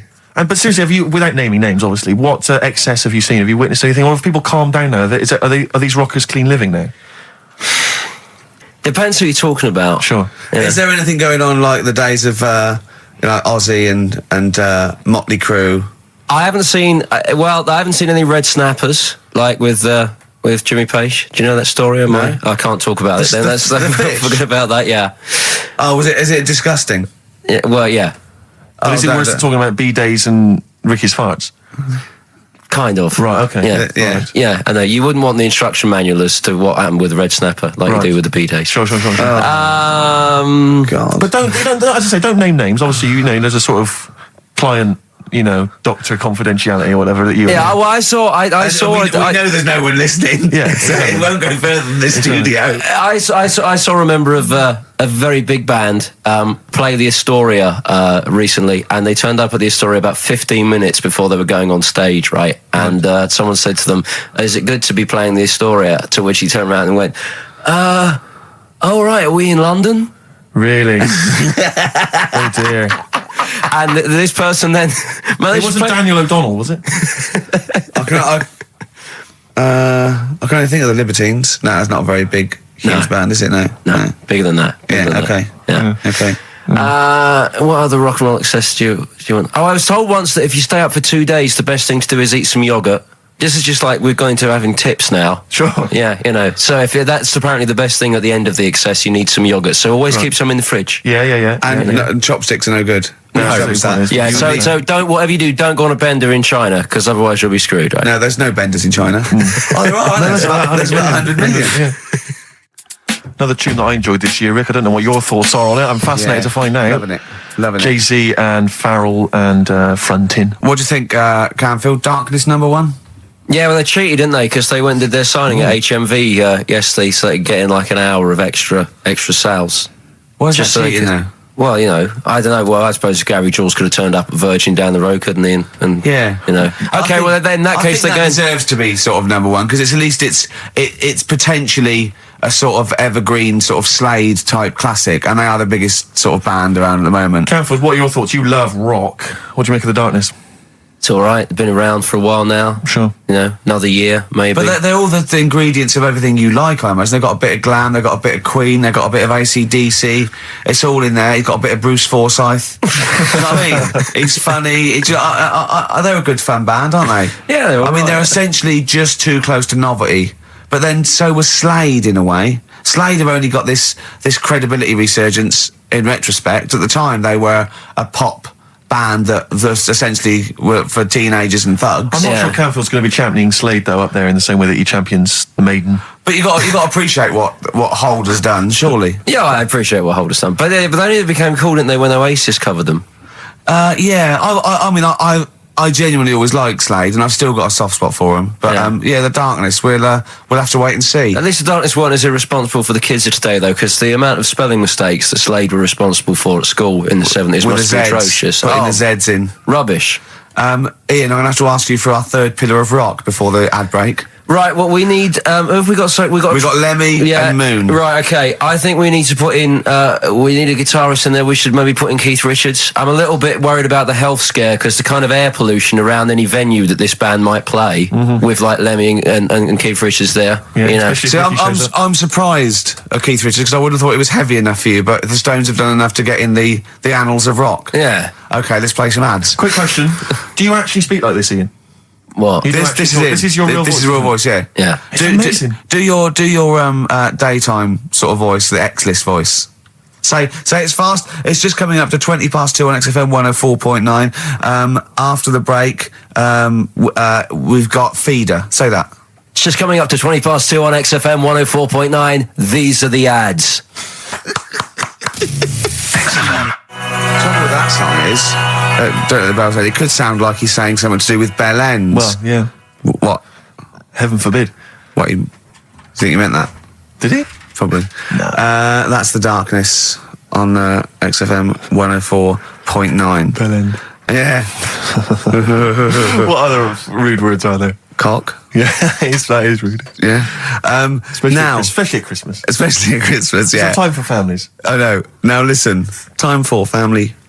Now, Ian, Yeah. who is your fourth? We need a lead singer in this mega group, the monoliths of rock. Who we got? Lemmy, Keith Richards. We've got Keith Richards on guitar. We've got Lemmy on bass. Yeah. We've got Keith Moon on skins. Right. Some terminology coming out there. Yeah. Who's doing the Vox? Who's given Golden Tonsils Award? Robert Plant. He's gone for Plant. He's gone for Plant. A lot of trap names there. There is the group. The lineup is Moon, Lemmy, Richard, Plant. Okay. Now our competition, Steve. Name that group. Okay. What's the best, heaviest rock name ever? Sure. This is obviously not a name that already exists. No. Okay. My mate of mine came up with, I think it was Brain Hammer, which I like. Velvet Nazi 666. Sure. So we want the heaviest, most mental piece of death metal, headbanging, bleeding out your brains rock. Axe Attack. Okay. Please welcome to the stage, Christ on a bike. Please welcome to the stage. Oh, look at you. That would be great. Yeah. That would freak out the metalers. Yeah. Cheeky. Yeah. Oh, now listen. They need a manager. They need someone who could introduce them. They need someone to stand astride them. Who is the leader now? Who is the king of all that rocks? Well, it's obviously Tommy Vance, isn't it? Do you know what worries me, Rick? We've said Vance a lot today. I'm wondering if the kids today, do they know Tommy Vance? Are they familiar with him? If they don't know, they shouldn't be listening. Okay. Fair enough. So Vance is their manager. They're on at Wembley. He's got them on at Wembley. They're the greatest rock band of all time. We need the name. Please welcome to the stage. What are they called? Phone in, email in, and the prize we're gonna get some. We'll rummage through the bins as get Carl normally some does. some old tat like Carl does. Some VHSs, some CDs, greatest air guitar Peter ever. Max. Yeah. Do we need to give out the numbers and Well, stuff? you can email, Don't get can't them they? to phone in. You don't want to talk to him, Ian, seriously. No, you don't. You know when what's his name says to Agent Starling as she's going to meet Hannibal, don't let him inside your head. Yeah. Don't talk to the listeners, Ian. Exactly, it's very much the same Please thing. I'm a bit concerned that my email is going to be besieged by people sending you links to how to clean out the B-Day. Well, that's all right. The week. But what's the most mental head bleeding, banging brain hammer operation this band can be called? Call in, Rick, because it always amuses me. I know it's cruel to put you on the spot, but some of your former band names have always amused me. Well, the worst. The worst one. Right, I'll just leave this. Ricky's had a number of bands over the years. What was the worst one? Ready? Get ready to play that record because I don't want any aftermath. No, hang on, before you tell me, what was the one? Because these pictures of you, like when you were New Romantic, keep on being published. But that was Shauna dancing. Yeah, but someone that's pretty bad. But someone told me they were like, "Oh, ask him about when he tried to be Bon Jovi." Can you imagine such a thing? I know the name you're thinking of. Right, here we go. Play the record immediately. I say this. Ready? The Sacred Hearts. Play a record. Blur on XFM 104.9. I forget the name of that track, but it's good. Good song. Thanks very much. Oh, good song. Yeah. Oh, right. I just thought you were complimenting giving his opinion. Right, go on. The what? Are we still on the air? Yeah. What are we doing? Merry Christmas. We got someone on the line. Oh, right. He's here. Who's that? Ricky. Yeah, go on. It's Jonathan. How are you? Good. It's only TV's Jonathan Ross. Ross, turn your radio down, you idiot. I'm here. I like to. I haven't got the radio on. What are you talking about? We can hear the feedback. Well, I haven't got it. It's not my fault. It's your incompetent radio station. And also, didn't you hear we said don't call in? We don't want to speak to the listeners. I'm not a listener. I'm a visitor to your shows. I'm special. You know that full well. I know you're special. Right. Yeah, exactly. What have you got a name for the band? Yeah, you ready? Yeah. Blump. B-L-U-M-P. I tell you for what, you can't have a normal word. If it's the monolith band of all time, if it's the you can't have a regular word. It doesn't make sense. How can you have a regular word? All these ideas you come up with are rubbish. You need a word which only stands for that one thing. No one's heard it before. No one will use it again. Blump. I can't help but feel that that's a more appropriate name for maybe one of Ricky's bands. I love seeing that picture of him in that band. You see it everywhere these days. He was like a girl. He was like a little girl in a suit. It's like a little dyke at a wedding. What was that? That's got to be the kettle calling the pot black, surely. I've always been nothing but 100% heterosexual. We're not sure about. There's not anything wrong with it. I know that, but look at you. I actually had to get that in. There's not anything wrong with it. I'm Jonathan Ross. Oh dear. I was thinking the other day, right? The Comedy Awards. Yes, sir. You didn't have to say some awful things about poor celebrities, poor has-been celebrities with coke addictions and fat lips and faces that where surgery's gone wrong and everything. And when they're on the show, they're going, "Oh, you look lovely." Yeah, I'm nice. So good. Well, I'm nice to them to their face, but obviously when I'm not with them, I like to let my true feelings be known. What's wrong with that? That's how everyone. Well, I'll tell you what, you can get anything off your chest you want on this show. Any celebrities you want to talk about? There's no one listening. Yeah, it's just between me and you. A lot of people listen. They listen to my show, and after they've had a few hours of good laughs, they like something bland to just cool them down afterwards. So they flip over. We know this happens. Did you mention my DVD on your radio show? You know what? I forgot to. I forgot to mention it. Christ! I meant to mention by the office, but I forgot to mention it. And then I thought afterwards, it's not like he needs the cash, is it? It's not like he needs it. It's not like it is, but he's probably earned more money in a short space. You're like a lottery winner, and you've got about as much taste. You're like one of those burglars who's won the lottery. I am. I'm dressed like an Albanian window cleaner at the moment. Burglar from Reading who won the lottery, and now he's fritting it away on what? I do feel sorry for my neighbours. I've moved into a really nice place. I feel like it's the hillbillies. No, it's nice he's moved in though, because it's nice. He's given them something to sort of talk about behind your back. You've united the whole block. Right, go and play with some Japanese wind-up toys now. I'm going home to play Mario Double Dash with my son. It's going to be a good afternoon. I phoned you once after I finished my show. It's about 5 minutes past 3. Yeah. And I don't mind if you I said, how you doing? You went, it's brilliant. You said, this is what you said. You went, everyone's out. Jane's taking the kids out. I've already masturbated twice, and I'm playing with a new Japanese toy. I'm masturbating now.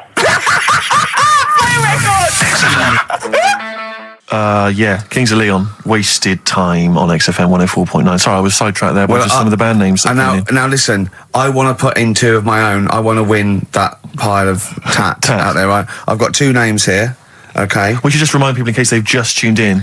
Oh yeah, Ian Canfield has chosen his mega band of all time. He's got Keith Moon on drums, he's got Lemmy on bass, he's got Keith Richard on guitar, he's got, who have you got singing? Robert Plant. And their manager is Vance. But he needs to announce them at Wembley Arena. They're already sold out. They're at number 1 in the album charts. They're the greatest rock band of all time. And I've got 2 suggestions. Okay. What about this? Please welcome to the stage. Tungsten lung hemorrhage. Yeah, good. Yeah? Please welcome to the stage. God dildo. God dildo, interesting. Nice juxtaposition there of God, the almighty creator, and a dildo. Nice use of some contrasting imagery there. Yeah. Powerful and topical. Tungsten lung hemorrhage. Yeah. We've had a couple also on the email. People didn't really include their names, but who cares? Please welcome to the stage, Balls of Steel. Balls of Steel, yeah. And we've had like Brain Hammer. Yeah. Brain Hammer's good. Lots of brain-related stuff. Quite liking the idea of tumour fish. Tumour fish. Tumour fish is very good. I like tumour fish. I just wonder if there's one more contender. I don't know who this was, Ian, that phoned in with it, but possibly it's topical. Deathly Hem. Yeah. Deathly Hem. It's brilliant. Oh, it's Deathly Hem. Please welcome to the stage, Deathly It's Hem. Deathly Hem. Who's that? We've got to give it to I don't know who that was. Oh, but, well, if you came up with Deathly Hem, email again. Deathly Hem. It's the greatest name for the greatest rock band of all time. Will you please welcome to the stage, Deathly Hem? It's Golden Tonsils. Isn't it? I was going to go see him once at the Camden Underworld about a year ago, and they had this sign up, right, saying that Graham Bonnet, who sang that song, had cancelled, right, and it said, God willing, he'll be performing tomorrow. And just in case you thought he'd cancelled because maybe no one bought any tickets, the doctor's certificate was beneath the cancellation sign. Brilliant. Well, we've sung that a couple of times drunk, haven't we, Ian? Oh, but, at the top of our voice. We have done it. It is the best ever. Yeah, it is. Ben has won whatever you're giving away. Yeah, Ben came up with Deathly Hem. Yeah, Deathly Hem. Yeah. I mean, if you are in a rock band, you're looking for a name, and you think you deserve that name, then write to us. We want to know that you're really heavy, and Ian Canfield would officially hand over the deeds of the name Bethlehem. Bethlehem? Bethlehem, yeah. Bethlehem. They only play at Christmas. You only play like big venues at Christmas, and it's all things about like fighting, like good versus evil, and God versus the devil. And you got to write songs like that. Yeah. Bethlehem on XFM 104.9. Perhaps that the debut should certainly be a concept album based on the Nativity play. Yeah, Brilliant. Nativity, yeah, that'd be just good. the whole kind of Old Testament in kind of rock form. Yeah. With like, we're extraordinary. It's the battle for humanity. Yeah. It's called Humanity Manatee, and it's a fight in the ocean of hell. Yes. Sure. Yeah. Sure.